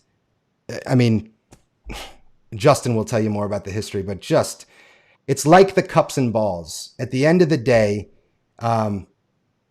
yeah, I know. John said, why not? I don't have another tube. This is the one I got from Justin, and it is black on black. But so at Vulpine Creations, we're making a very killer version of cylinder and coins. This set you can get right now from Justin. He's got an amazing price. He has them custom made, and that's what this is. That's the set you'd be getting. The set we're working on will be different, but that's why it's black on black. But it's a stack of coins glued together with a hole in it, which allows you to put a cork in it. Okay. This tube, well, it goes on top. If I squeeze the tube, that picks the gimmick up. Okay. As well as if I have 3 real coins in there and squeeze, it picks the coins up. So that's how the trick works. Thanks so much. I hope you get, no, I'm just kidding. I'll show you how it really works. So you get 2 corks, your gimmick, and 3 coins. The 3 real coins start up here. If I'm performing this in the real world, so I need to start with one of the corks in the tube where they don't see it, another one finger palmed, and then this under my hand. Okay? So if I was performing this in the real world, I would come out with this palmed in the left, this palmed in the right, the gimmick in here. I would set the coins down. I would set this down. And then in a casual manner, I would drop the gimmick as I put my hands together. I would steal the gimmick here, and now I'm set to go. Okay, so that's how I would perform this with people around. Now I'm in the position to perform. And I've got the gimmick hidden under my palm. I've got the first cork finger palmed. I've got the second cork in here. I want that cork to jump out on its own, right? I want it to come out and play. And the easiest way to do that is to blow on it. I'm going to blow directly down here on my mat. The air will travel, hit that cork, and shoot the cork out. Well, they'll hear, right? They'll hear me blow. So in the real performance, I would have music playing lightly, but I also snap really loudly. My mouth is directly next to this microphone. Okay, so you're going to pick up the blowing noise over the snap. But I've done this to real people and asked them for genuine feedback. Nobody knew how this thing was shooting out. And as long as you don't do this, obviously, if you go like this, they're going to know what you did. But you're going to look kind of like that, right? You're just blowing quickly, and I'm drawing attention to the props on the table. So I'm kind of pointing here, and I'm already looking down, and it's just a real quick blow as I snap at the same time, okay? So I'm here. Come on out and play. Right? I'm blowing right down. It shoots it out. That's phase 1. I come over now, kick these over, and spread them out. I draw attention to the cork. I pick the tube up. As I'm showing the tube, I come over and drop the cork so I can place the tube right on top of the cork, okay? So normally the timing would be, 1 black tube, a wooden cork, and 3 silver dollars. And notice what I'm doing is I'm drawing attention to the silver dollars so I can make sure that goes on top. It's hard to do slow, but 1 black tube, a little cork, and 3 silver dollars. Now that cork's loaded under the tube. I stack the 3 coins together, drop all 3 coins into the tube. Okay. Now what I'm going to do here is something really clever that Justin showed me, that I can lift these up and they'll look like 3 coins. Now, if I lift them up and spread them, that just looks like there's 3 coins on the table. Okay. From every angle, it looks really good. Any dirty angles might be this way, and my hands are here, so they can't see it anyway. So look, a black tube, 3 coins, and a wooden cork will cover the tube. How fair is that? Right? So when I put the coins in the center on the table, I do it for a reason, because I need to pull it back, and that's going to make that cork at the very front end of the coins. So from this, I can tip the coins out. The problem is if I don't do that and tip the coins out, they may see the cork flash here, okay? So I drop the coins in the middle, I come back. Oh wait, let's reset the stage. 3 coins, a wooden cork, and a black tube. And now I'm golden, okay? Now I'm gonna come over and wave. Right now that gimmick is way back here. So as I wave, I just pull back and it moves the gimmick into position in my hand. I come over, I'm gonna lightly lift it up and place it directly on top of the corks, okay? So I come over here, lift it up, place it on the cork, and then instantly show it's the coins. Show both hands empty because you've got nothing to hide. Make sure they know that. Now I pick all the coins up in the gimmick. So I'm squeezing, I pick up, and I show just the cork. Pause for a moment as I say 1 wooden cork. Carefully pull these back because if they were real coins, I would have to be careful. So I pull them back as I come over and knock them over, right? So that's what I want it to look like. I want it to look like I've just pulled coins back, come over, and knocked them over. What really I'm doing is as soon as my hand gets in front of this, right, I'm dropping the coins out of here, out of this thing, and it automatically places that on top of the gimmick, okay? So with these in here and 3 coins, right? Looks like I knocked them over and I've just placed that on the gimmick. It's a timing thing, but because of the timing of the routine, this flies really well, right? So we're here, 1, 2, and 3, as it changes into the coins, leaving just the cork. That's 1 wooden cork and 3 silver dollars. Okay? Then I spread them out and I say, let's do this again one at a time. Push this forward. Now I do this and act like, oh, did it go in there? I'm not sure. I better check. And it just allows me to show, not that. It allows you to show by picking the gimmick up that the cork went through. Okay? So let's try it one more time. Let's see if I can get it in there. Oops. Did it go in? Oh, perfect. It did. Okay? Now they'll vanish one at a time. I pick the first one up, the one on my left. I do a spider vanish. Okay, spider vanish, if you don't know, is like a French drop. I put it into palm, throw, and the moment they think it's in this hand, I go over here to grab the second coin, showing there's nothing else in that hand, okay? First one is the spider vanish, show, pick up, boom, drop. Grab the second one, show again, pick up, right? Squeeze, drop a few notes. Don't come here like that. And same with the spider vanish one. When you do the spider vanish, don't do this. Because the moment I cover my hand in front of that, I could be really good and I could have dropped it in there. So think about what the audience is seeing, okay? Boom, drop, but keep my hand up here. So there's no way I could have cheated and dropped it in there. That's coin 1. Second one, same way. Show here, fake take it, boom. That's coin 2. So I'm showing, I'm using my fingers like a magic wand to make my hand look empty. That's 2 down. Pick up the third and final. The last one's my favorite. So I'm finger palming and classic palming. There's not a lot of vanishes I can personally do in this position. I'm not a great coin guy, so I have to get away with what I can do. And what I'm going to do here is basically this. That's all I'm doing. I'm going from here to here. Okay, but I'm timing that. Sorry, I'm getting sweaty. I'm timing that with this pretend throw. So I go 1, 2, 3, right? And then I do the move. So watch the last one. It's really hard to do when I'm explaining it. So let me just go into sequence, but basically that's it, right? It's boom, and that's the vanish. So let me do it in sequence so it feels right. There's the first one, boom, first coin gone. Watch the second one, that one much the same, boom, that's 2. The last one's my favorite because it goes quick. That's all 3 coins. Now from this position, I'm in a very weird position, but notice how my finger is pointed. Well, I might as well use that. So I pick this up showing the coins, and I use the pointed finger to move the cork around, right? As I say, and their coins are actually under the cork. I curl that finger in a bit as I put this back on top, and now I'm going to do the reveal of all 3 coming back out, right? And all I'm doing there is I've done this. It's in this position. I've moved the cork, and now I'm going to move both hands off to the right.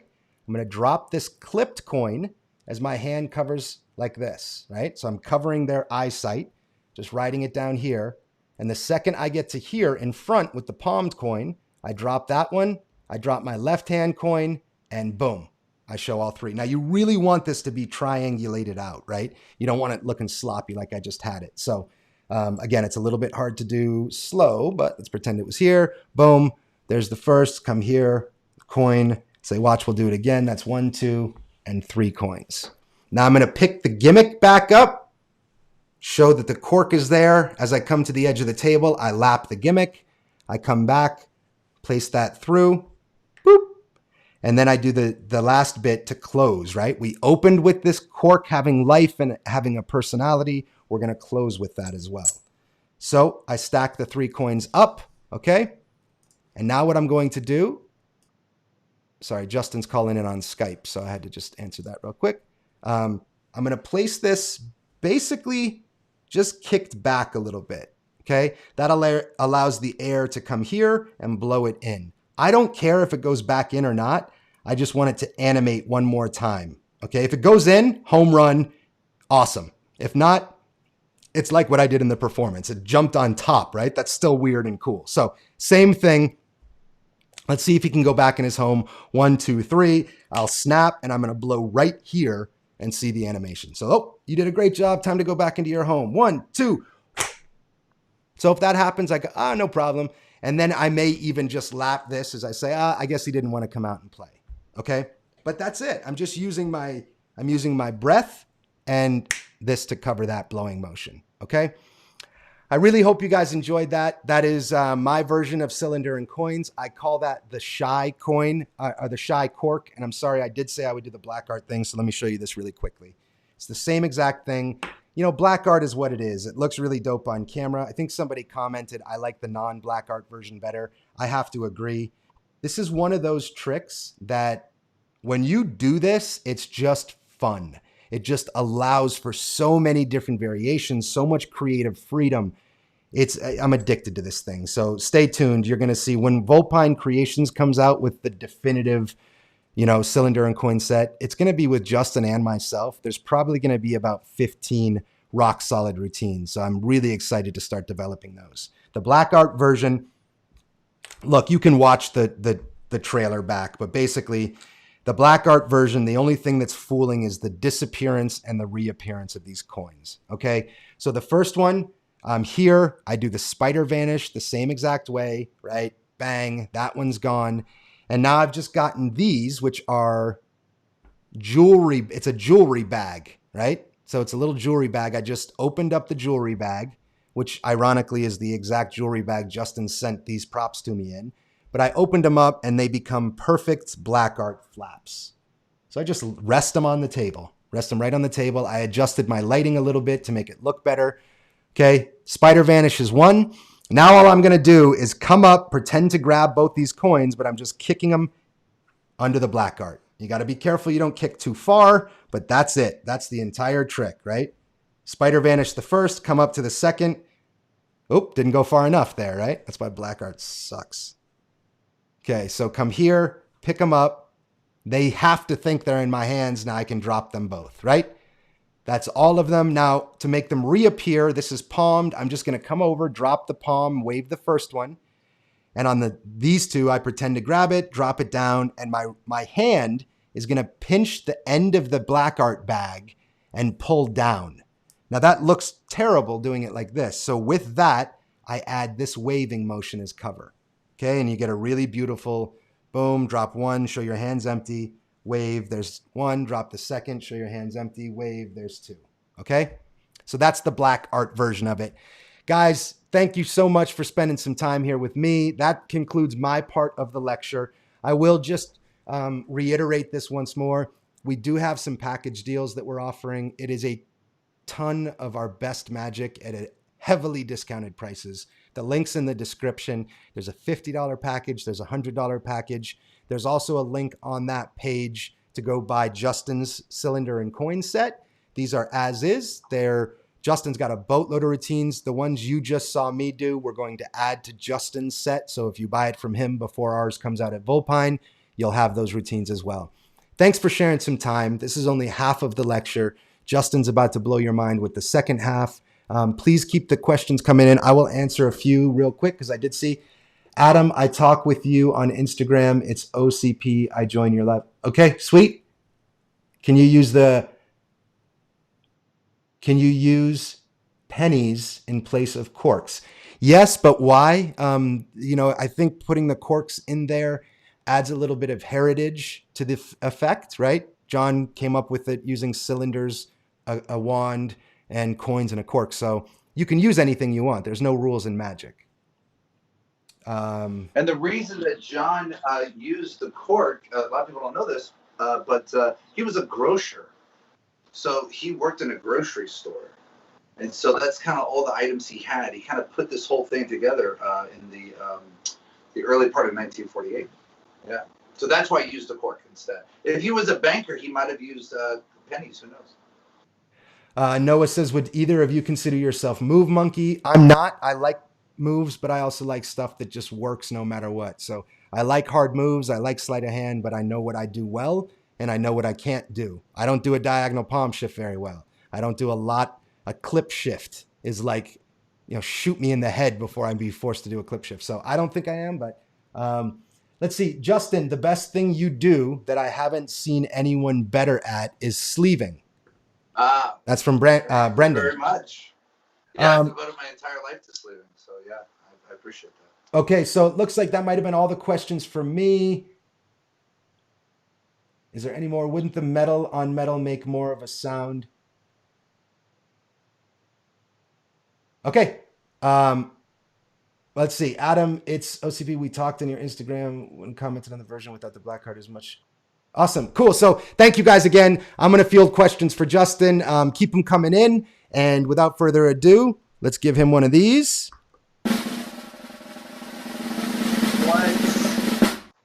Justin Miller, ladies and gentlemen. All right. What's going on, guys? Thank you guys so much for staying. I know how hard it is to go to lectures and not fall asleep, and so we're trying to make it as entertaining as possible.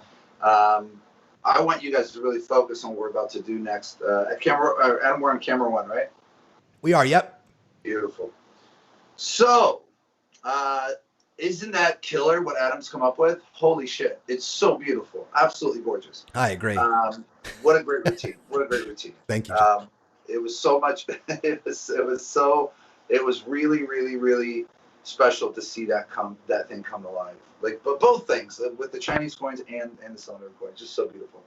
As Adam has said, I am kind of a purveyor, a aficionado of this plot.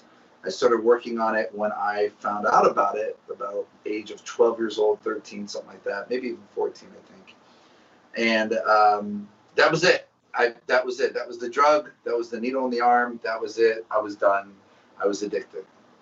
And I put my first version that I ever created with this on my first set of DVDs, which was Strolling Hands Volumes 1 and 2, in 2005. Holy shit, I'm old. That's crazy. And then since then, especially during this quarantine thing, I've really, really established a new love for this.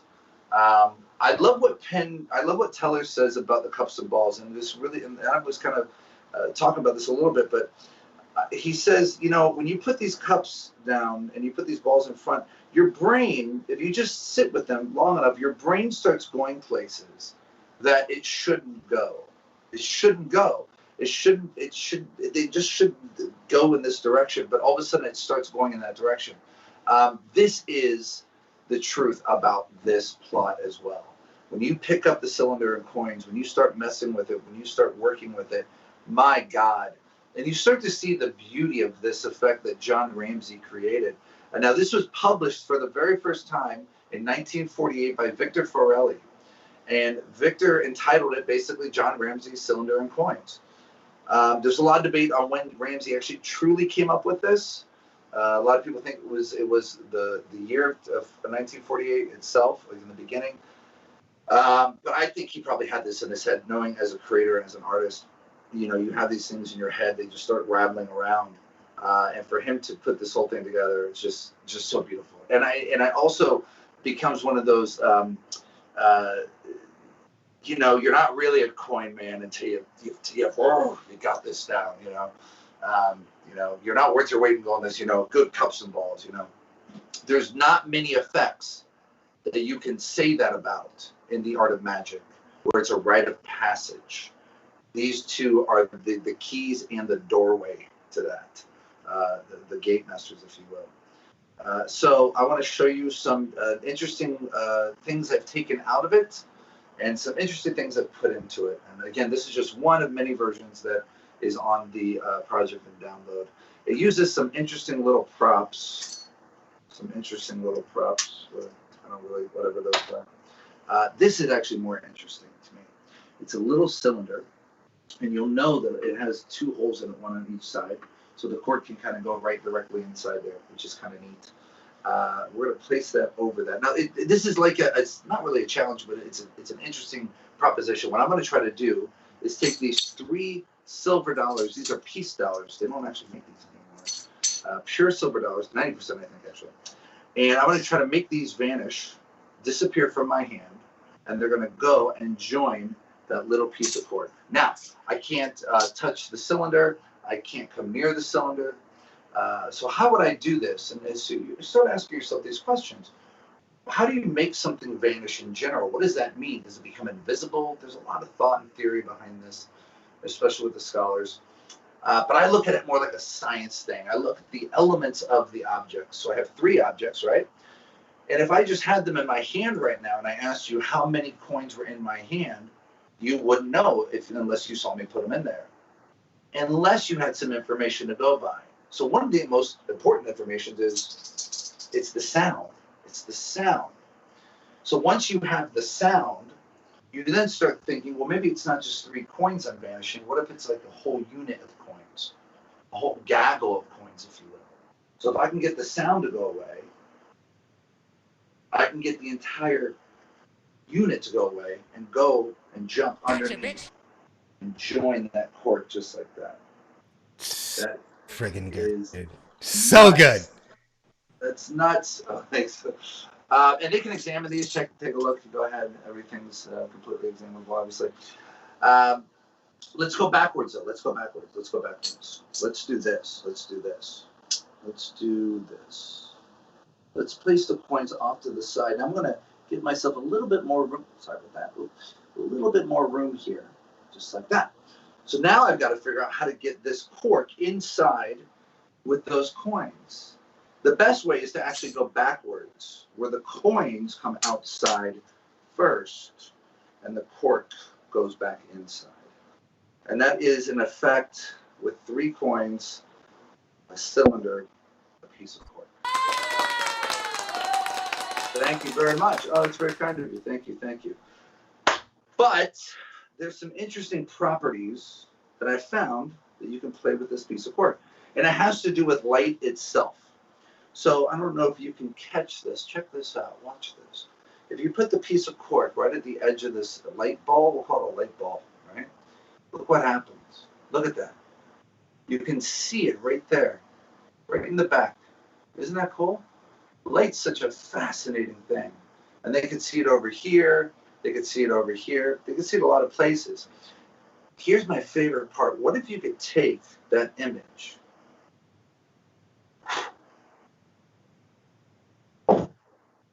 Oh shit! I didn't mean for that to happen. Yeah, when those when the pieces kind of disrupt into the light ball, it's not a. Yeah, I like 17,000, 9,000, or 9. It just gets crazy for some reason. I don't know. There you go. So that is a version of the cylinder and coins. Let me go over that. We'll go to camera 2 split. Like Adam said, I do sell these, make these. These babies are, they're made a certain way for a reason. They're custom made. Well, one, the cylinder has a very deep kind of stitching, if you will. There's a reason for that, because you're able to know exactly where to pinpoint Because on other cylinders, like you really don't know sometimes. And so you know exactly how to pick up that gimmick, okay? So for the setup for this effect, I would have the stack of corks here, and I put this in front. How many did I get?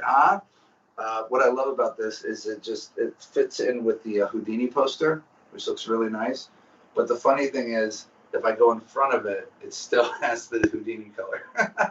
So obviously that wouldn't look good. I would never go in front of it and stuff like that. So that's there. You're going to get the 3 coins, 3 regular coins. I don't have the silver sets anymore, unfortunately. And you're going to get the gimmick, which is 3 coins soldered together. Getting a whole bunch of what? What the? What? How? Holy crap! What? Happy. Thank you very much. Appreciate that. So you get what? So we got the 3 coin gimmick here. We've got our cork. We get another piece of cork here. I'll just use one of these. It's fine. And so basically, this is what you get in the set. You get this, and this is the setup for the beginning. You get the 3 separate coins on top. You put the cork on top of there. You put the gimmick on top of that. This goes on top of that. Cylinder goes into everything. Your cap goes here. And if you're doing your close-up shows or you need to travel with this puppy, look at this. You're done. You put this into your close-up case. You're golden. How great is that, right? I have 2 versions. I have the Italian leather and I have just a black cylinder as well. I'm very, very happy with everything that turned out. So for this routine, I'm going to lift up with the gimmick, so the cylinder at the same time. So I'm actually just squeezing that in there. So I say, this is interesting. And I used to do the whole, there's a guy named John Ramsey. He did blah, blah, blah. I used to do the whole tribute thing. I just say, this is a very strange thing with some items. And I toss these aside like I really don't care about them right now. And I just pick them up and just put aside for a second. And now I'm going to focus on this. Now you're going to notice something. I've taken out the wand for this effect. John Ramsey originally had a magic wand because that was the way that when you took a coin, your hand doesn't want to just be out in the air. So you grab the wand and vanish it, right? And all that other stuff. It's not needed. And I'm going to show you what I mean. I also took out a very important move that I really believe when John put this in and he created this, because remember, looking at it as a creator, right? You have to understand he's trying to figure out, how do I make them believe that this is just a cylinder with nothing around in it or whatever, and that this cork goes inside back and forth. How do I make them believe that while hiding this son of a bitch, while hiding both of these things? How do you make someone believe that, right? So he came up with this. He came up with, you put the cork here, you place this on top, you're now going to death grip it, turn everything over. As you do that, the wand comes out and then comes in and spins. You come back over, place this on top, sorry about that, and then there's that. Okay. The problem with this is that there's so many moves in here that are so unneeded. And here's the first move that's unneeded. If I'm going to do this and show you that it's just a simple cylinder with 2 holes, I'm done. I just proved it for you. There's no way in hell that you don't think that that's exactly what that is, right? Okay. And that's another thing, you got to hold on to that gimmick at the same time. So there's no way that you're not going to think that if I go like that, drop it back through, and then lift it up. I proved the point. So to go into this thing with the wand is completely unnecessary. It's too flashy for this routine, I think. But again, John Ramsey, when he came up with it, I'm sure that was the best thing, thought that he had for this. So I think it's one of those things. Just play around with the effects a little bit longer, and you'll see what you can do with it. I bet you, and I've studied John's life.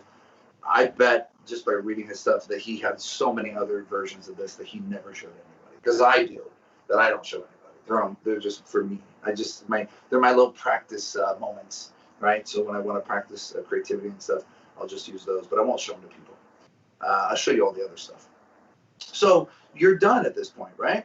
So instead of doing all of that, I've changed it up, right? I've just changed up the whole situation, and instead of doing, and I also wanted to make sure that everything was as close to the ground as possible. In other words, there's not so many moving around moments up here. Right? There's not a change of theater, right? There's not a change of imagery. That's important, right? I really, really wanted that. So I come forward. You'll notice this whole routine is like a secret to me. I'm trying to share it with you. So I come forward, and as I come forward, this is going to cover, my arm is going to cover, as you can see for the second camera there, it's going to cover completely. So I don't have to pick it up anymore. I don't have to do any of this other stuff. I just come forward and go, this is really crazy, actually. Check this out. It's a little, and this is the reason I picked the cork up. I don't already have the cork in hand. I'm looking for something, right? So I'm actually looking for something. So I go here first, and then I see this piece of cork. I was like, oh, I can just put that there. Yeah, it's got 2 holes, one on each side. So it's like the cork just came like, that's a thing to show you, right? So I've made these props make sense because I'm giving you their background. In other words, I'm not allowing you to create your own background with them. I don't want too many magicians let an audience decide and dictate what everything means, and that's not good. Stop doing that. You need to stop it immediately. Once you do that, they have control, and then they can lead it down anywhere they want to. But if I come forward and I had this little cylinder, it's got a, and see, and do a double take, right? You just like, oh, you know, yeah, it's got a hole on both sides. Like how? So I'm trying to think in my head, like just script wise, or dialect wise. So all these things are going in my head when I do this. How do I get an audience member to believe that this is exactly what I want it to be, right? So I was, this makes sense. There's a thing. I only do it 2 times. We got one question, Justin. Good. Yeah, go ahead. Was that coin click sound from your right hand when the coins vanished under? We'll get to that. Okay, yeah, he'll get to it again. Is that OCB? No, it's Brendan. He just, I think Brendan, the autocorrect screwed him over, but he's asking, Gotcha. Vanished from, then reappeared under the cork. So yeah, he's asking about the click sound. We'll get to that. I'm happy you like that. It's one of my, I'm very happy with that moment. So I'm just kind of just dialect. I'm like, okay, how can I figure, oh, there's a cork. Okay, cool. Got it. Now notice I don't put this right back immediately on top of this because I got to move my hand, right, to be able to put this here. So as I'm doing that, I'm literally just putting this back on top, right? So everything's just sliding, and then that goes right back on top. And from the front, it looks like you've just done this, like this, a little something. Huh. Okay. And then I place that down, I lift this up, and then I place it there, okay? Making sure that everything's perfect. And you can see down in there, everything's perfect, right? You might want to go, actually, you know what? I'll put it right there. That's perfect. Right? It's up to you. You can do the second time. I do it sometimes. I don't know. Depends. Now is the time I'm about to tell them what I'm about to do. Or here's the challenge, here's the moment, or not challenge, but here's the plot of this whole thing. Why are these characters here in this play? Well, here you go. Here is the driving force of this play. It's these 3 coins for some reason, right? 3 coins. Here's the idea. I'm going to try to make these vanish from my hand and reappear inside with that piece of cork. As I say that, I'm now going to supposedly just place those in the hand like so. I love it because it makes a sound too. So this is just going to go into a French drop, a little grip right there. You're going to come downward like this. Notice my thumb does not come up to let those coins fall. I'm literally letting it fall because it hits my hand over here. So the moment that happens, those coins fall. I'm also putting it into like a nice little motion as I'm talking. So as I come forward like this, both hands are kind of in succession. They're in agreement, right? It's almost like a melody. The notes are in agreement as it comes in like this. It's important you do that. You don't want to lift your thumb up and do it because it looks like you've dropped something then, right? There's a difference between this as opposed to this. Now, at the same time, I'm going to come here and then drop my hand. Notice my arm is just kind of moving very gently. That's exactly what your arm's supposed to do because of gravity. Too many magicians, when they do some kind of coin move or they try to make something vanish, especially these days on Instagram, it's just ridiculous. They'll go here and then they'll come like this, or they'll do this and then they'll come down slowly. That's not how the body works. So, of course, your brain is going to go, wait a second, something's wrong here, right? Our brains are very indelible in that way. They can catch bullshit. It's part of our fight or flight system. And this is a bullshit moment, right? So I'm going to go here, drop very cash, right? Arms kind of moving a little bit. You do not want to shake this hand in any form or fashion. You don't want to go like this or this, even softly, because there's nothing in here yet, and I can't make the noise with this. So when I turn this way, it's something I came up with a while ago, and I'm very, very happy with this little moment. It just fries people. I'm going to, like Brendan had said, I want to shake here. So I'm creating an actual rattle gimmick person. My body is becoming a rattle gimmick without spending $60. And so I'm going to time it like that. You don't want to do this. That's not the right way.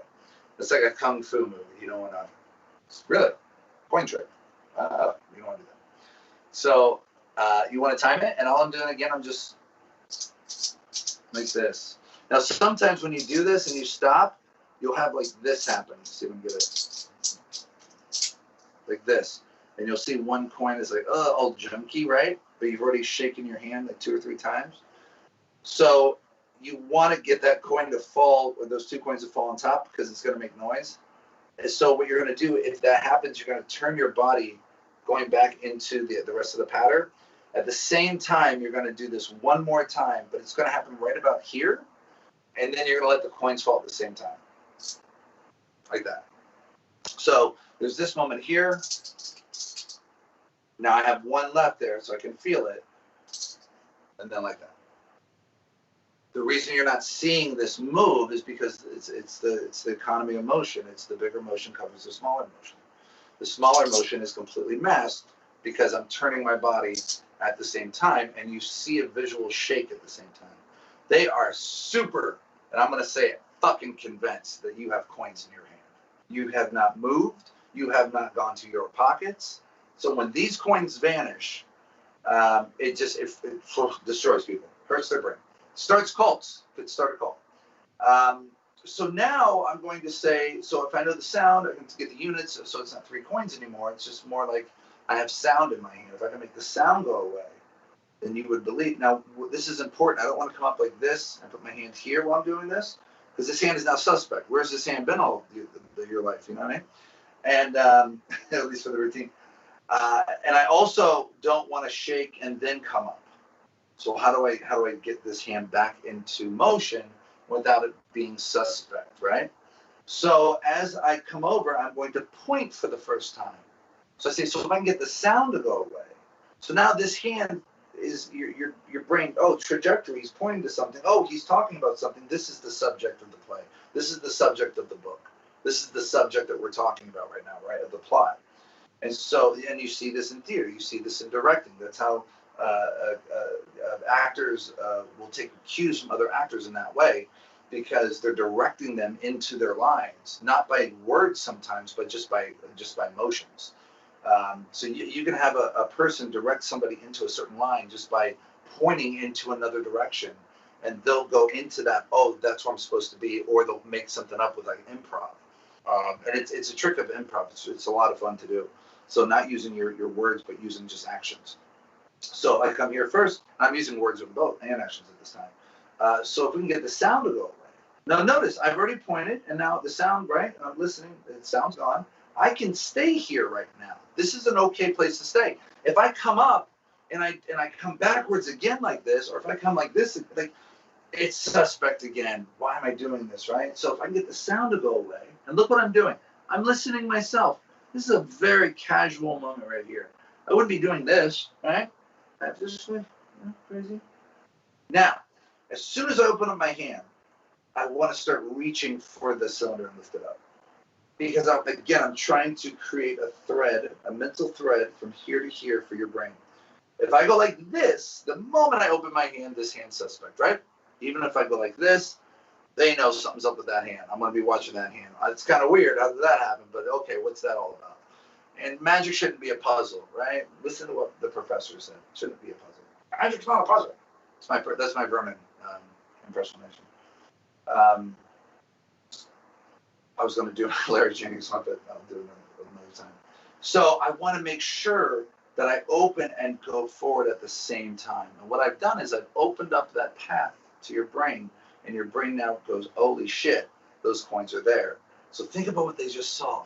They saw those coins go into the hand. they actually heard those coins in the hand. If I can get the sound to go away, and then holy shit, that happens. That's ridiculous. Absolutely ridiculous. And no sleeving involved or anything like that, which is really fun. Now, these coins are in finger palm position, right? So normally this routine at this very moment would pretty much go backwards. This is where they go backwards. The magician would go like this, and he'd handle this for 10 minutes to make sure the coins are nice and they're not loose, or they're solid, right? It's ridiculous how many minutes people waste on that.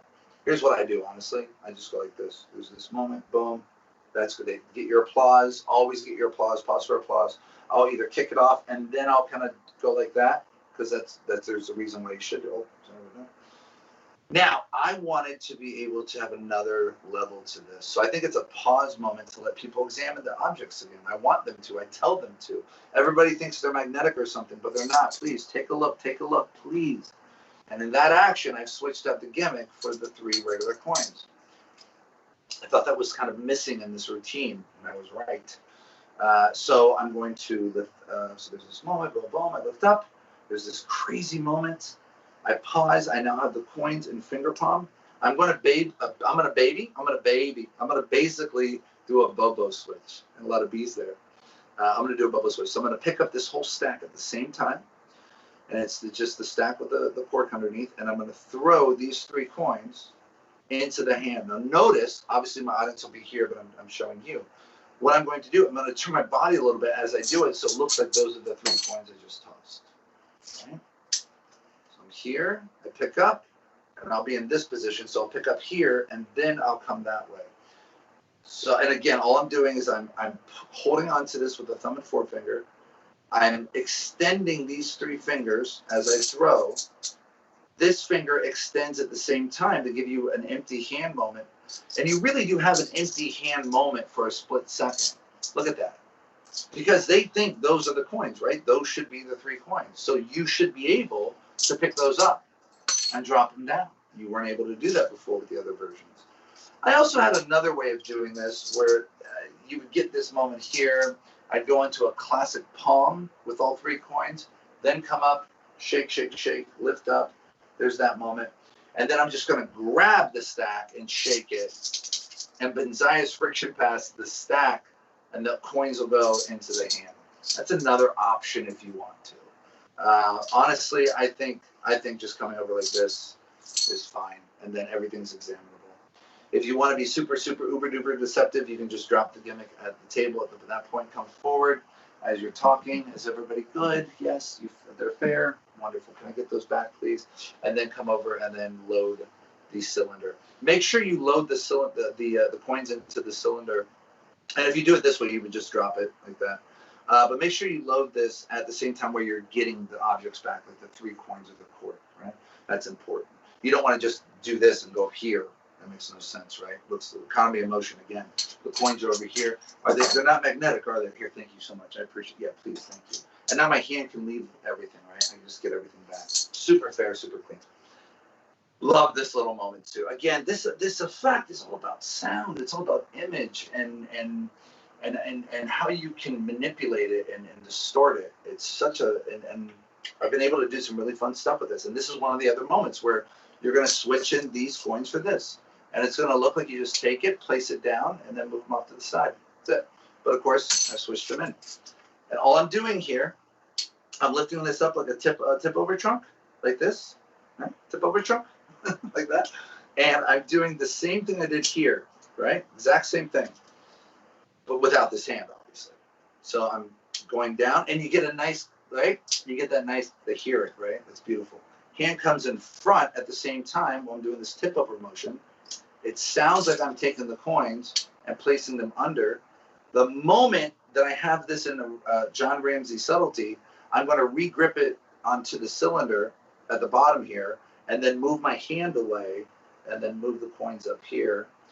Pick this up, and I drop this hand out of sight. Now, again, this is a very natural action to do.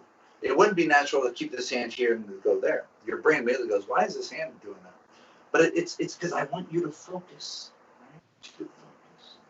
and I'm not doing any dirty work here or anything. Close it up. Now there's a couple different ways you can end this. Okay, Adam's got some great work on this. And I used to do some triangle stuff. If I was doing this live, I would have the cork here. I'd have these 3 coins, classic palm. I would then talk about how I'm trying. Sorry about that. How I'm trying, and I wouldn't have this version here at the same time because it would get in the way. But I'm saying I'm gonna try to do this. I'll try to get this cork, and then I come up, right? I'm looking at it, and then I come here, right? And I said, watch, try to get the cork to vanish. Go back down, and then all attention goes back down. The 3 coins are there. They lose their mind, and then I would, as I'm going to pick up the cork, I would drop this inside and then pick everything up to show the cork. And again, if you have a Savante, which I'm using here, it's a whole different thing. So, and again, all of these are on the download for this set when you purchase it. So for this one, I just make it real simple. I'm just going to take the cork, right? I got an edge grip, the 3 coins. And I'm going to throw the cork onto the table, supposedly, but I'm going to drop it into the Savante at the same time and open up my hand. And it looks like the 3 coins, the cork just changed into 3 coins. And if it's done super cash and it's not done with guile or anything, so there's this great moment here, right? You're like, here, what? Now I've got to try to make the cork go in here. It's a lot easier though if I bring the coins in the outs. So like, what the hell? They're losing their minds. I pick this up, the gimmick. And I don't pick it up like that. I don't go like that, right? It's a real casual thing. I just pick it up here. Ooh, don't do that. I pick it up. I say, look, and that's the piece of cork. I come backwards. I got my Savante right here, right? As I put the cork down, I drop here in that cylinder, 3 coins, cylinder, and a piece of cork. Of course, I finish at that moment. They think the trick is over. Again, if you are not working with a Savante, here's what I would do. I would do this when you go to pick up this and show the cork. You can actually put your hand underneath the table. And so if my hand's underneath the table and I pick this up and I come back, I can drop everything in my hand just for a split second. All the attention is here anyways. So I just put this into my hand and then my hand can go to my side as I'm doing everything there, either ditch it in my back pocket or what have you, okay? So there's a lot of ways to do that. Now for the big finish here, for this particular effect, is and that's a trick with 3 coins, a piece of cork, and a empty cylinder. Thank you very much. You get your applause. I'm going to slide this right over that, right? I move that to the front. I say, but, and now I move this over. Sneaky stuff. And now this is really interesting. Adam, we worked on this a couple nights ago. Really happy with where this is going. But I came up with this idea of like showing. You could see the cork like really like start to come into play, right? And what I was doing when I first did this in our the lecture where I presented this, I dropped it inside the cork, or I'm sorry, I dropped the cork inside the tube, but the tube was getting all messy, right? It shook. So I was like, well, Adam's like, you know, your thumb looks the same. I'm like, are you shitting me? It's like, yeah. So I did it. I'm like, holy shit, that does look the same. It looks exactly the same. There's no difference. So when you're showing it around, they see it here, they see it here, you pause, and if you're doing table work or whatever, you're going to drop that into your Savante or in your lap, immediately put your thumb in front, come back in front of those people, come back in front of those people. How great is that? And then, this is Adam's idea. I think we came up with this last night, or was it the night before, whatever it was? A couple nights, I think. This is so good, so good. This just adds so much to it. They think the cork is right there. So as you blow, you're going to just move your thumb away.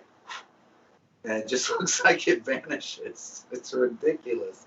So, and it vanishes. Or you can just shake it and it vanishes, whatever. You do not want to show it on both sides. Look what starts happening. See that? It looks like the same images there, right? So this was an idea. So instead of turning it around, do that and then drop it. And it's completely gone. And you say, oh shit, when I do that though, I forgot. A lot of people think I use extra cork. Yeah, that's what happens. Now I just lift this up and say there's 17,000 or 9 pieces. I don't know how that works. And that's it. There you go. There is one version of cylinder and coins. I hope you dug it.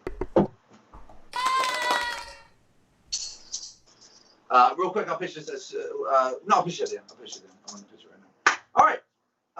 Let's go into so when you create magic, it's glorious torture. Copperfield was Mr. DC was in an interview one time, and that's how he described it. And I've always thought of it the same way.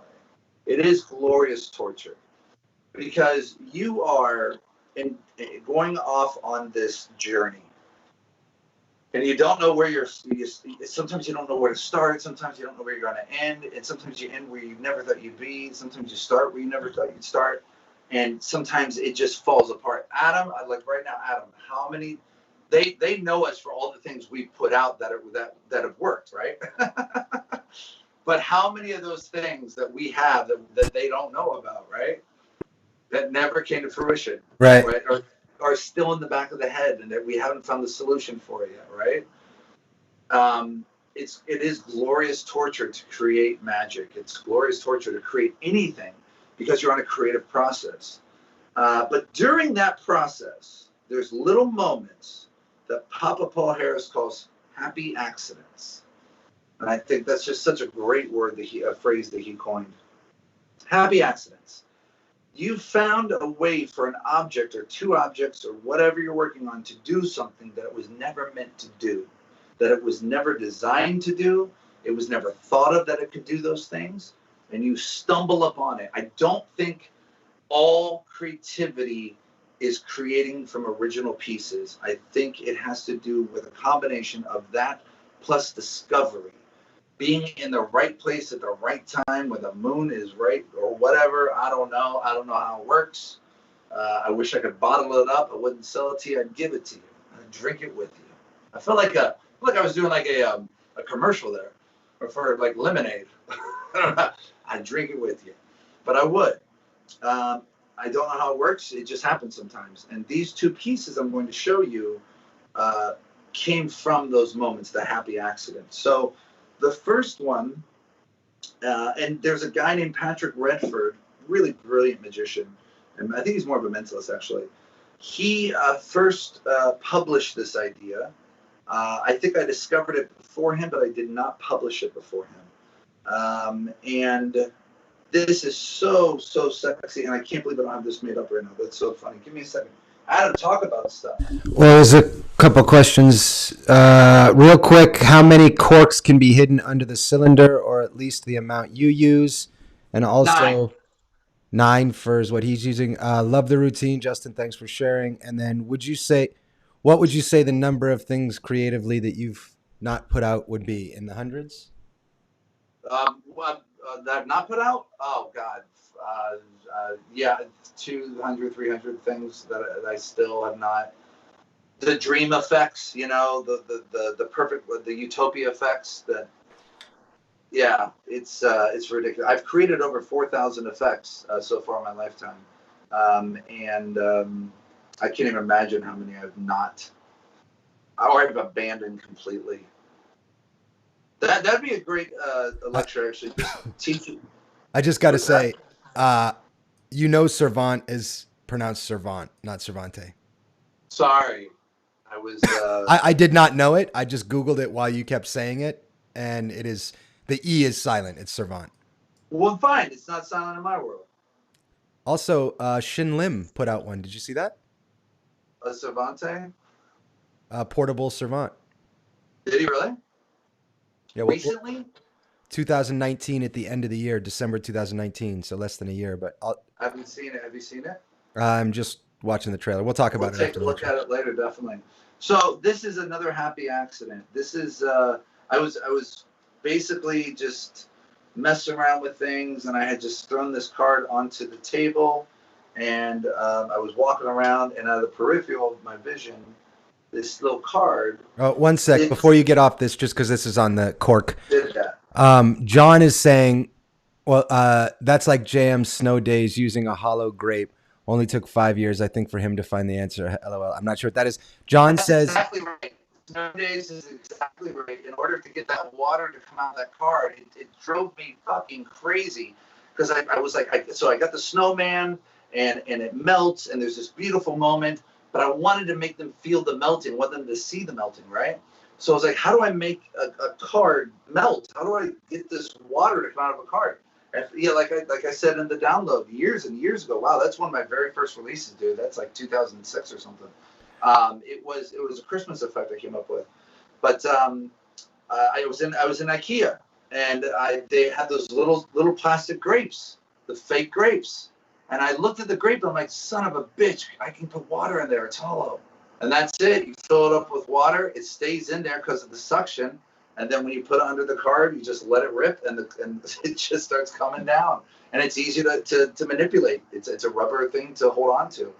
Yeah, it's a very good point.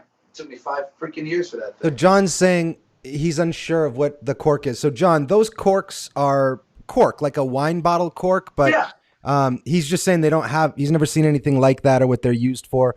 You know, honestly, if you don't have them, you can go to a grocer and they might have some, or you could just Google cork discs. They're used a lot for like backing, like let's say you need to put them under a stool so the stool feet don't scrape up your floor. Sometimes cork's used for that, but he's just wondering what they are. It's just a piece of cork from a wine bottle they've cut into pieces.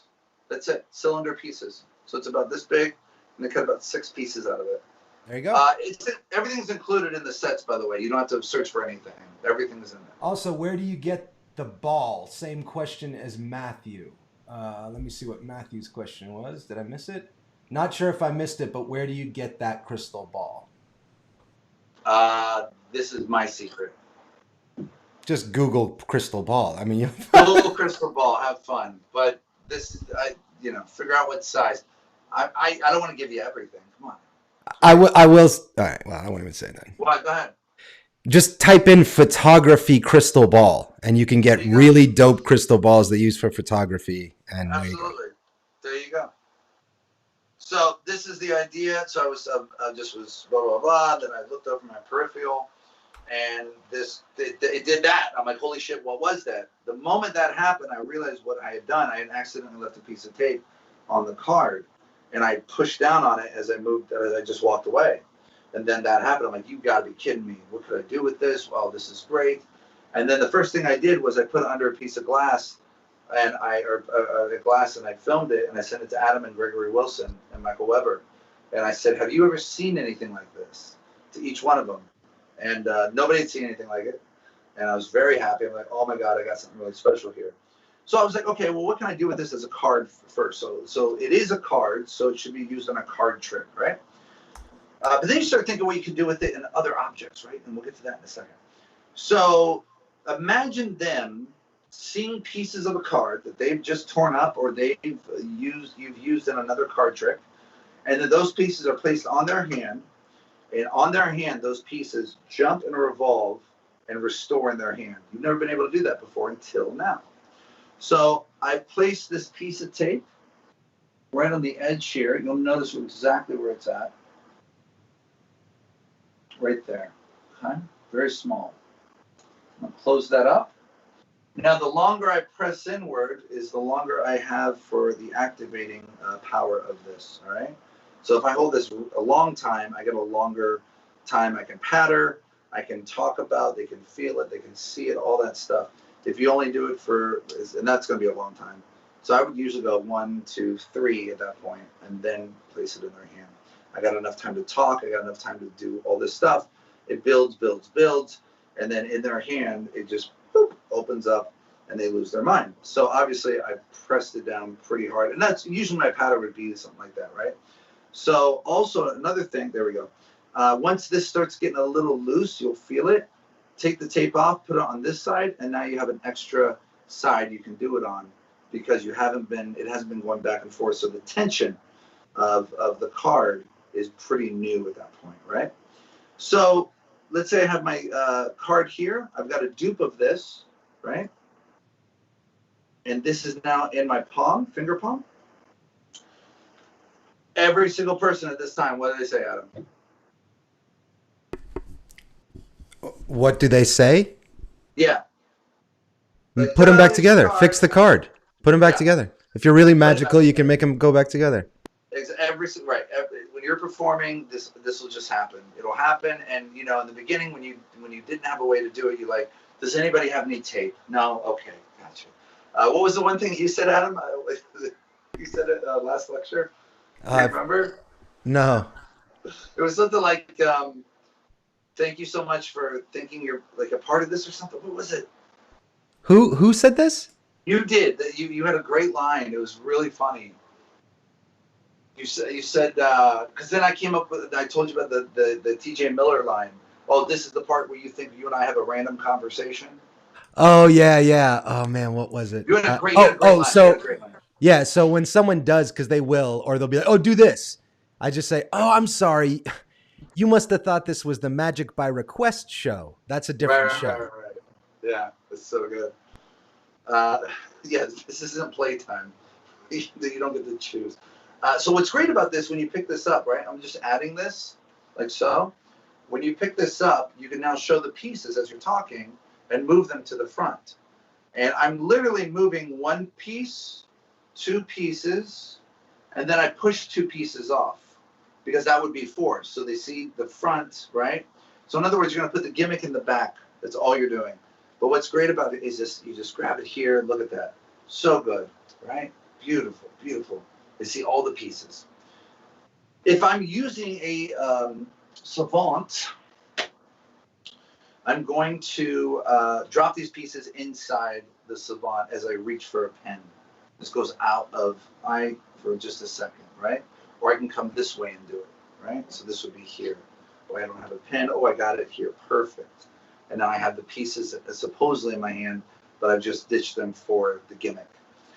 Now, at this point, I don't want to push down on the tape because, again, the longer you do it, and I'll tell you right now, this is a great way to practice improv. Just hold tight on this son of a bitch and let it go and start your patter. And you'll notice, you'll start seeing when you're in your patter, it might not jump.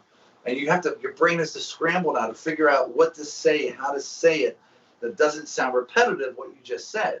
Improv is such a beautiful piece of art that is super important in what we do as magicians and mentalists. Super, super important. And not enough people use it. It's really sad. It's sad when I see people just go by script all the time. If you go by, I've said this so many times in lectures, if you go by script and you stick by script and that's it, you are going to get things thrown at you that are gems and you're not going to know how to handle them. And you're not going to know when those gems are coming either. They're just, oh, no, please stop talking. I have to get through this. Oh, it's horrible to watch that. So if you do that, try this. Use this as an improv technique. It's really, really great. So obviously at this point, they think that these are the pieces. I say, do me a favor, sign your initials on one of those pieces. So now I'm pressing inward. They sign it, open up your hand. I want to make sure that the edges that are open go towards them. I'll do a little bit longer. So they go towards them. That way, when it opens up, the tape is on the opposite side looking towards me, and they don't see the tape, which is nice. Let me show you what I mean. So this would be towards you like this. And I would do my patter. I would do, a lot of people think they feel it. A lot of people think they see it sometimes. Like those cards, those pieces just start forming slowly in a line. You can see right there, almost like where your signature is, right? And so I'll just keep going. Again, I press down a little bit too much for the lecture. I'll just do 1, 2. There we go. And then I'm talking, patter. And then we're going to get a jump here in a second. As soon as possible. There we go. And I'm telling you guys right now, this will freak you out. Try it. Try this on your own hand. And it's like Jack in the Box. You don't, like, I was talking to you guys, I swear to you, I was talking to you just now, and I didn't know it was going to open up. That actually scared the shit out of me for a second. Truly scared me. This is so, so good. I'm very happy with this. Very sexy way of them actually feeling and seeing. So now, because the tape will be towards you, you pick this up, you slowly open it. They see the signature is still on the back. They see the card is restored. And I'm just going to either put this in my pocket. Oh, no, you know what? I'll give this to you as a souvenir. And I'll just rip that tape off as I'm holding on to it and hand it to them, okay? And that is just a beautiful way to make a card look like it restores back together.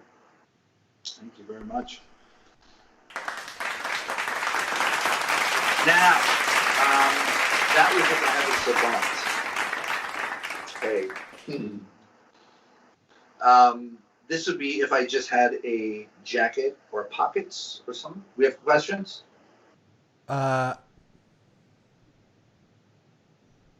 Has the card not opened, or is the amount of tape not enough to keep the card stay stuck? No. So the amount of tape is a very small amount. It's very, very small, as you can see there. And so the reason that it will have delays is if you hold on to it too long. So right here, this is too long for this lecture. I know that that's not going to open right away, right? So for the lecture, I literally would just press it down for a couple seconds and then drop it, because I can then be able to show and talk about what it does without it waiting a minute or so. Now, this is important in a second when we're going to use business cards for this effect and for a mentalism effect. So you can see I got about a 40-second delay there. For just walk around, I would have the gimmick here. I would grab this, I'd pick up, I show it. This is super practical, by the way, guys. It's so great. Not a pipe dream, which is really fun. And I'm looking for my pen, and as I reach over and grab, I'm going to push up the gimmick and then hold the pieces back, right? So I put everything in front. Thank you very much. I actually, you know what? If you could, and then I'm ditching the pieces here. I'm still going to come back out and look for my pen. I know where my pen is, obviously, but I'm just acting. And then I take the pen and hand it to them. I never, and I don't think it's a good idea. I don't think you should ever do this. I don't think it's bad. It's bad choreography if you think about it. If I were to go this way and then immediately go here and ditch and bring the pen out, it looks like that was a pretty big motion to do that. But if I go here, right? If I go here, I'm in this position,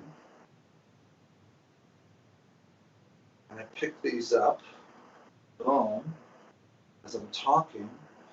This guy over here makes me want to put it back together. Wouldn't that be amazing if I could put it back together? It'd be incredible. Where's my pen at? The pen here somewhere. Oh, there it is. Isn't that great? Because now you never see it leave your sight, ever. There's never a moment. It's not an instant, too. There's I can't find it. I got to switch hands. Oh, I found it. Perfect. So much better. They signed their initials again, and I pressed this down god-awful time right there.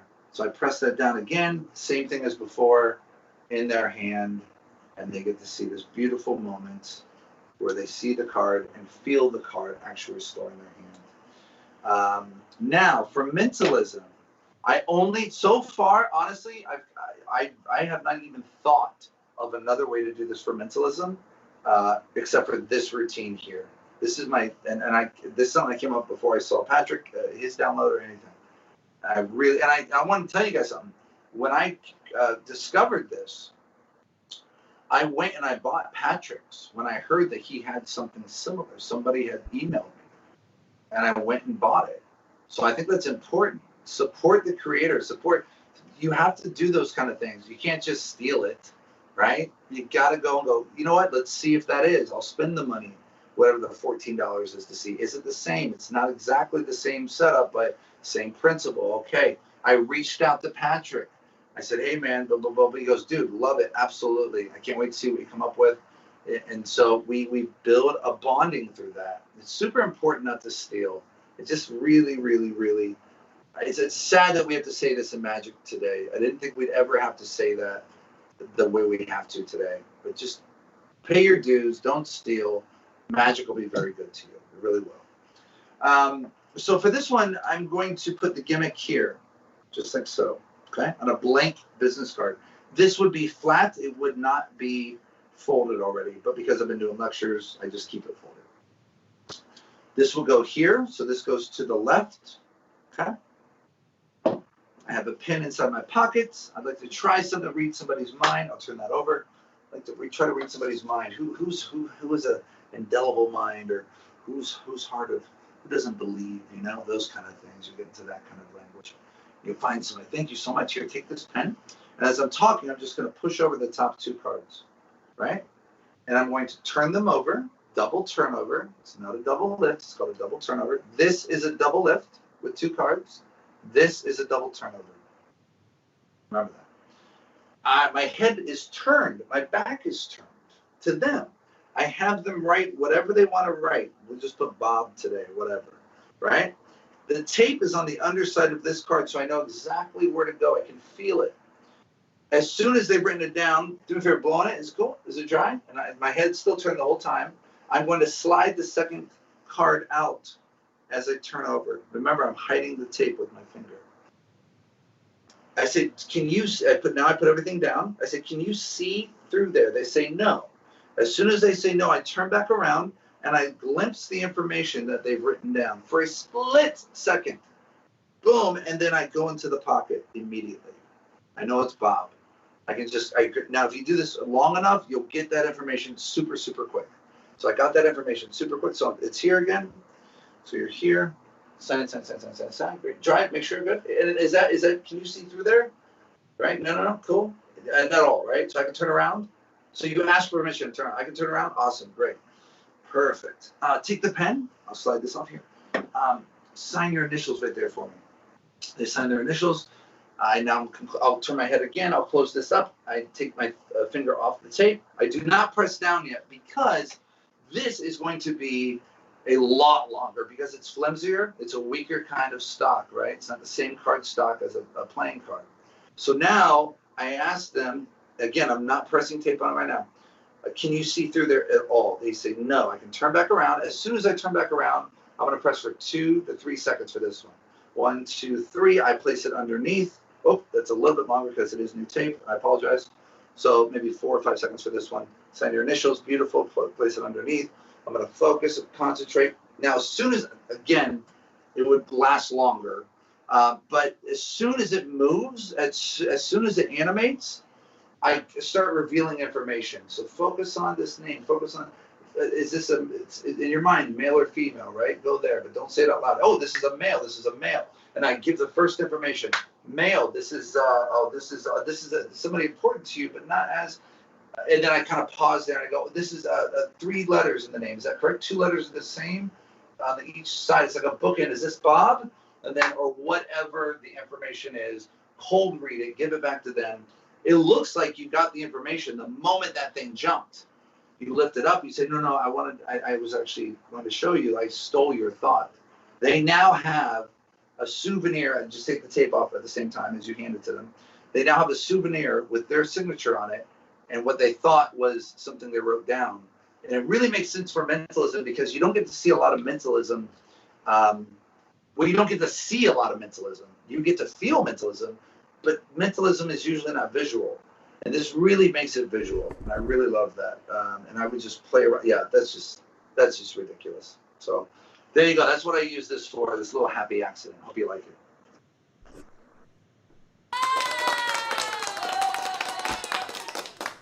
The next happy accident from Demons, we don't know. We don't know how it's going to turn out. We have no clue. Adam, are you ready? Smoke weed every day. I will. Hold on. Give me a second. Oh, look. I got to go talk to somebody down here for a second. Adam, are you psychic, Adam? Yes. How do you know?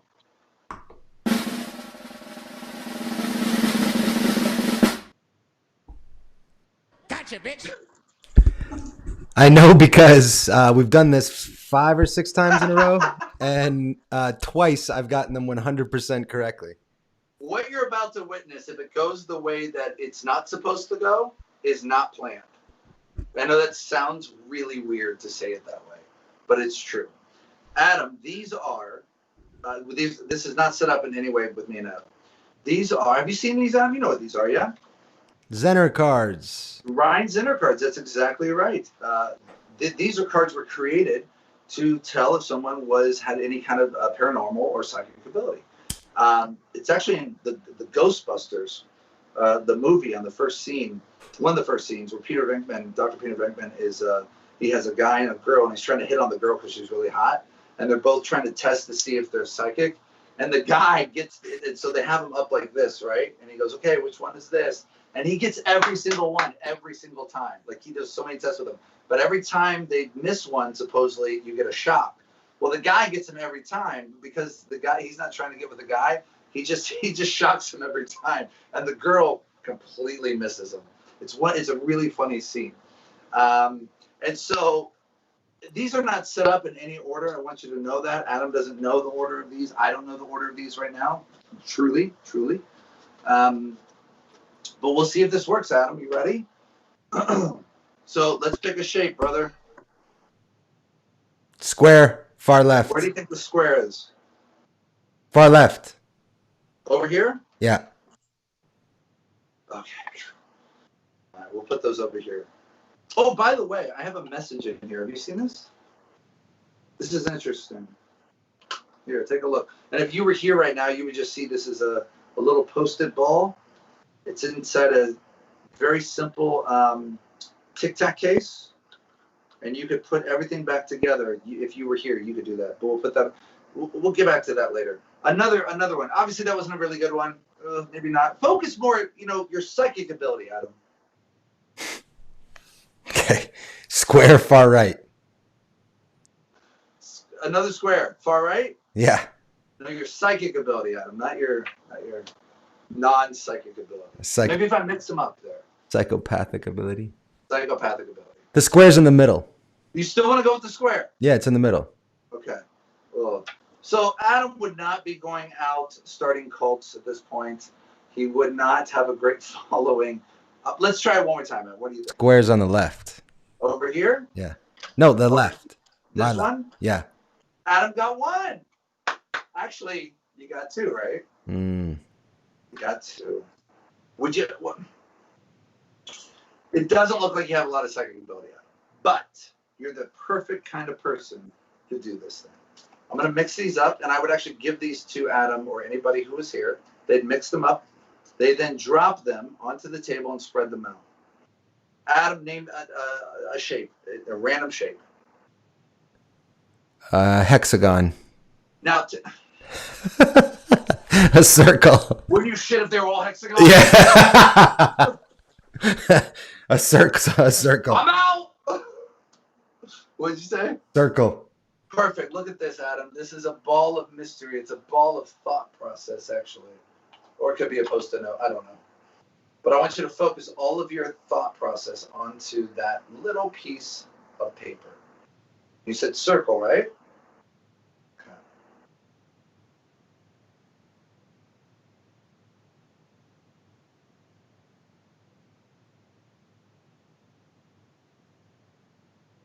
I can feel the concentration. You're super concentrating right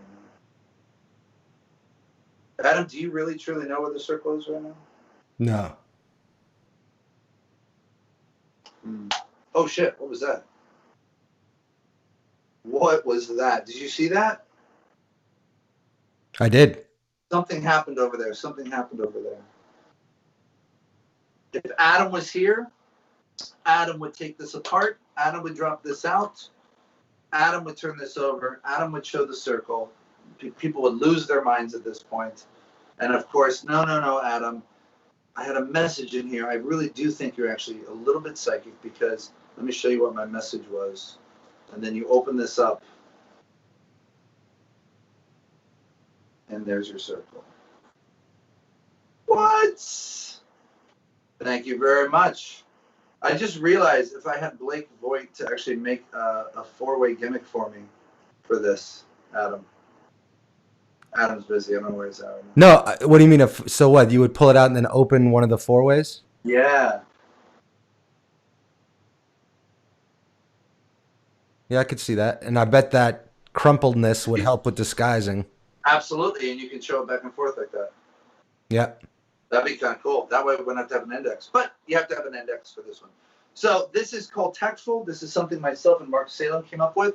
But I come up with something other than this first, and I sent it out as a download to a few people. Chad Long bought it. He loved it. He called me on it. He goes, dude, this is one of the greatest things you've ever come up with. He then told me that he sent it to Michael Weber. Michael Weber loved it. Weber wanted to put some stuff out with it. Gregory Wilson loved it. What kind of batteries does it take again? 5. Takes 5 AA? 5 AA and a watch battery. Yeah. So you get a watch. And you get what, two, three full performances out of it, right? You get everything included. Yeah. I mean, it's $300, of course. You get the watch, The pad, the custom made close up The pad pad? with the Right. electromagnet in it. I was gonna keep going with that, I really was, but I got other stuff I gotta do. No, it's totally, it's pretty much almost impromptu. The secret's impromptu. So this is what it was. I was just messing around one day, and I had this, and I had the mouse in my other hand, and I was just on the computer, and then this happened. Look at that. Look how beautiful that is. And I was like, what? What just happened? And I'm not kidding. I was doing this. I was going like this, and it's just. I was like, what the hell? What was that? It truly scared me. I was like, I didn't know what was going on. Like, how did that happen? What? And then I realized how it happened. I didn't have the cap on the entire way, and for whatever reason, my body was loosening itself. It was relaxing, and as it was relaxing, my fingers pushed inward, and this son of a bitch just jumps.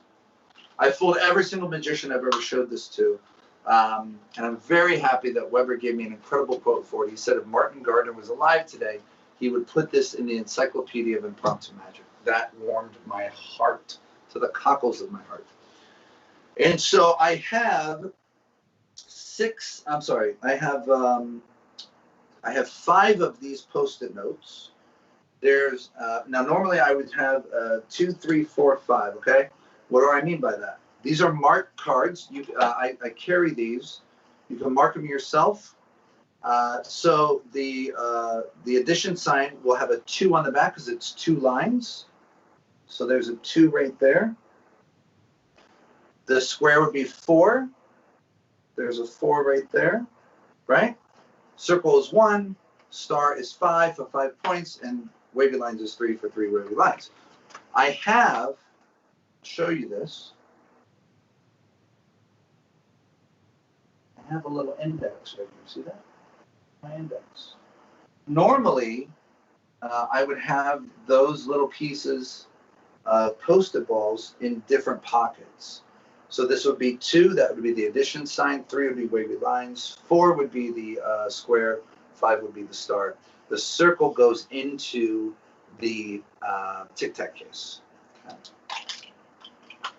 So Mark Salem, after I sent this download to him about the tic-tac, he goes, I wonder what else we could make jump in that son of a bitch. I'm like, yeah, I wonder what we could do.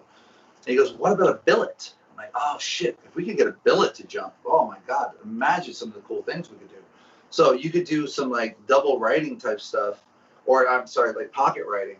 So imagine there's something inside here, they see it, they think of a word, you're pocket writing that onto another Post-it, you crumble it up, you open this up, it jumps as you're thinking of that word, think of the word, it jumps, turn it over, that's been there the whole freaking time, and that's the word they were thinking of. Are you kidding me? That's super strong. Another way is this way, what we came up with. We wanted to use something with the Ryan Zinner cards. And so this is what we figured out. I'm very, very happy with this. And Mark Salem is just a sweetheart of a man. Magic has really given me a great network of people. Just just wonderful, wonderful, creative, powerful minds. I'm just so happy to have in my life. And Mark Salem is one of those powerhouses. So you're going to do the exact same thing. Basically, it's thumb underneath, forefinger on top, middle finger here, as if you're covering like a JW grip. And you want to make sure this is as dense as possible inside here. Really make sure, because the heavier it is, the more the heavier of a jump you'll get. Okay. See that's not a good one, right? That's not a good jump. Also, you want to make sure it's not sticking. That's not a good jump. And it's probably because I have been using this for about 20 lectures. So that's more than 20. It's probably like 60 or 70 times I've used just this one. So I would say within like 100 times, you can get a nice jump on it. There we go. That's the jump I want. Right? That one beautiful one. So this is here. I take it out. I show them. They can see everything. I say, check it out, but don't open it yet. Just let's see what it is. Just yep, a little ball, a Post-it note. They hand everything back. It looks like I close everything, but I don't. I keep this just a little bit open like that. This goes off to the side. I come out with these, mix them up, ask if they're psychic. Now, sometimes they'll get every single one, and it's awesome. use your pattern accordingly. If they get every one, you're like, oh my God, you're perfect for this. You're more than perfect. But If they yeah, only get one or definitely, two, definitely plan for it because it happens. I promise you. yeah, definitely plan. You want to be able to know what to do at this point. You 100%. Adam's correct. If you get two, you go, you know, well, right when they get their first one, I usually say, you know, it's not bad. That's pretty good. I wouldn't say you're psychic right now. I would say it's kind of like how they lead you in casinos, right? They pull you in, you win one, you're like, I guess I'm really good at this, and you keep losing your money, right? So let's see how you do in the second one. If they get the second one, you're like, all right, well, you've been to some casinos, I can see, huh? Okay, you understand what I'm talking about. Anybody let's start following this person, make a cult? Nobody yet? No? Okay, maybe a third one. Okay, come on. Where's the wig? Are you the Messiah? What's going on here? How are you doing this? This is crazy. And now, if they only get one or two, you really wouldn't be going to, you know, getting. I'm not following you to Keno, you know, or something like that. And so you would just play it off that way. However it works is the way it works. Let's see if Adam can do it again. Hold on. I want to see. Adam, name a shape. Go. Circle. Where? Center. Square. Do it again. Far right. This one? Yeah. Do it again. Far left. Yay! Pick another one. Star. Center. It is right here, yeah. Wavy lines. Where? Center. This one? Yeah. You got it. So you got three. Really good. I just want to see if Adam's been messing with me because he's gotten this a couple times. It's really crazy. You know, if you think about it, imagine I could just see them. I could see the markings, and I'd just been messing with you the whole time.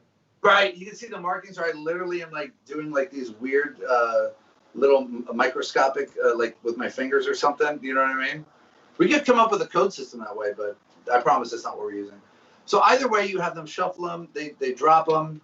Remember, 2, 3, 4, and 5. Or depending if you have a jacket, then it'd be 2, 3, 4, 5, or 2, 3, 4, 5. I might use my breast pockets. So whichever way you got it, you got those little balls of paper inside one pocket each, okay? Obviously, I have mine set up over here. Now, at this point, Adam would name, or your audience member would name a shape. Let's say they name Adam. So Adam named the circle last time. With the circle, there's no switches or anything. You just open it up, dump it out, boom, open it, it's a circle. It's crazy. I know where the marks are. So basically, all I'm doing is acting. As soon as I get to a place that's uncomfortable, I think that's a fun place to always be. It's very silent. Like, are you concentrating? As soon as are you concentrating? There's that what the shit, and I always say either holy shit or shit. Did you see that? Right. So I do it's holy shit. What? Drop this here and go. Whoa, whoa, whoa! Did you guys see that? That's crazy. I act as surprised. I want to be really surprised too.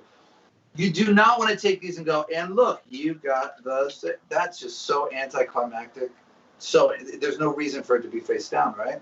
And you have two great moments that you're about to reveal. So I take these, and I got to get rid of them, right? So I'm going to put it into the pocket of the shape that they named. So let's say Adam named the star. I know the star would be in this back pocket, so I put them in this back pocket. If it would be the addition sign, my addition is over here as 2. I put over here and I grab the ball of paper. Since my setup is over here, I pick it up and I just finger palm it at the same time, just like that. Now for the switch, again, I didn't have to do the switch because Adam named circle the first time. Thank you, Adam. But let's say this wasn't just this, right? Let's say this was the star, right? So it was the star. Boom, I've got my star. I put everything away.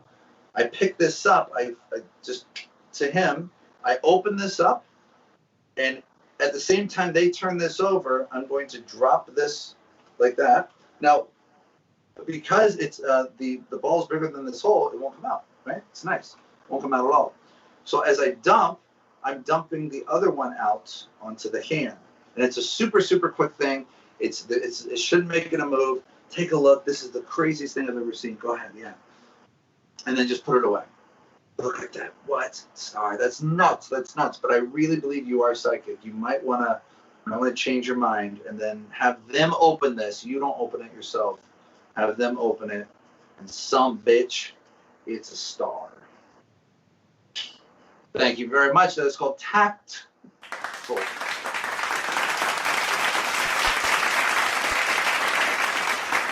I've got one more to show you. Something interesting, something fun. I think you'll dig. And let's get into it. It's the world's fastest coin trick. The world's fastest coin trick. And it uses, sorry about that, it's really dirty here, I apologize. It uses a couple items. It uses not the purse, it's what's inside the purse. Can we go to camera one? Okay. Perfect.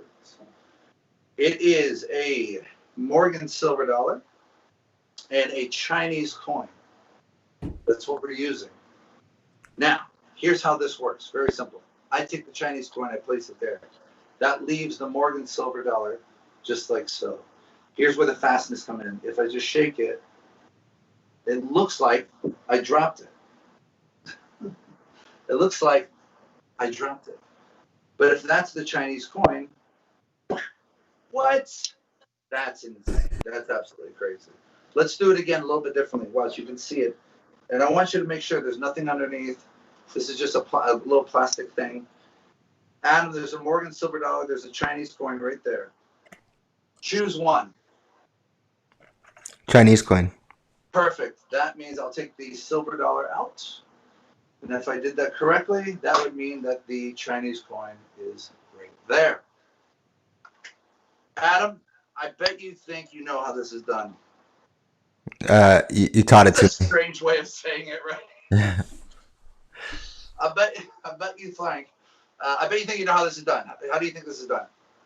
Well, you just taught it to me before the lecture, so you're using.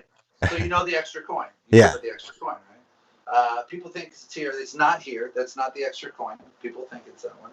It's actually this one over there. What? That's one. That's two, and that's three. What about So the Chinese coin then? That's true.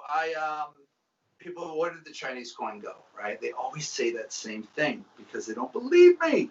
And actually, if I was using one extra coin, that would be, maybe I cheated you a little bit. But if I actually used three of them, three Chinese coins, 1, 2, 3, that would be a little bit different.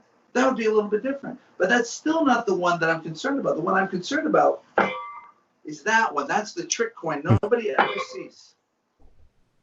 Gotcha, bitch. Ladies and gentlemen, my name is Justin Miller. That's my lecture. Thank you so very much.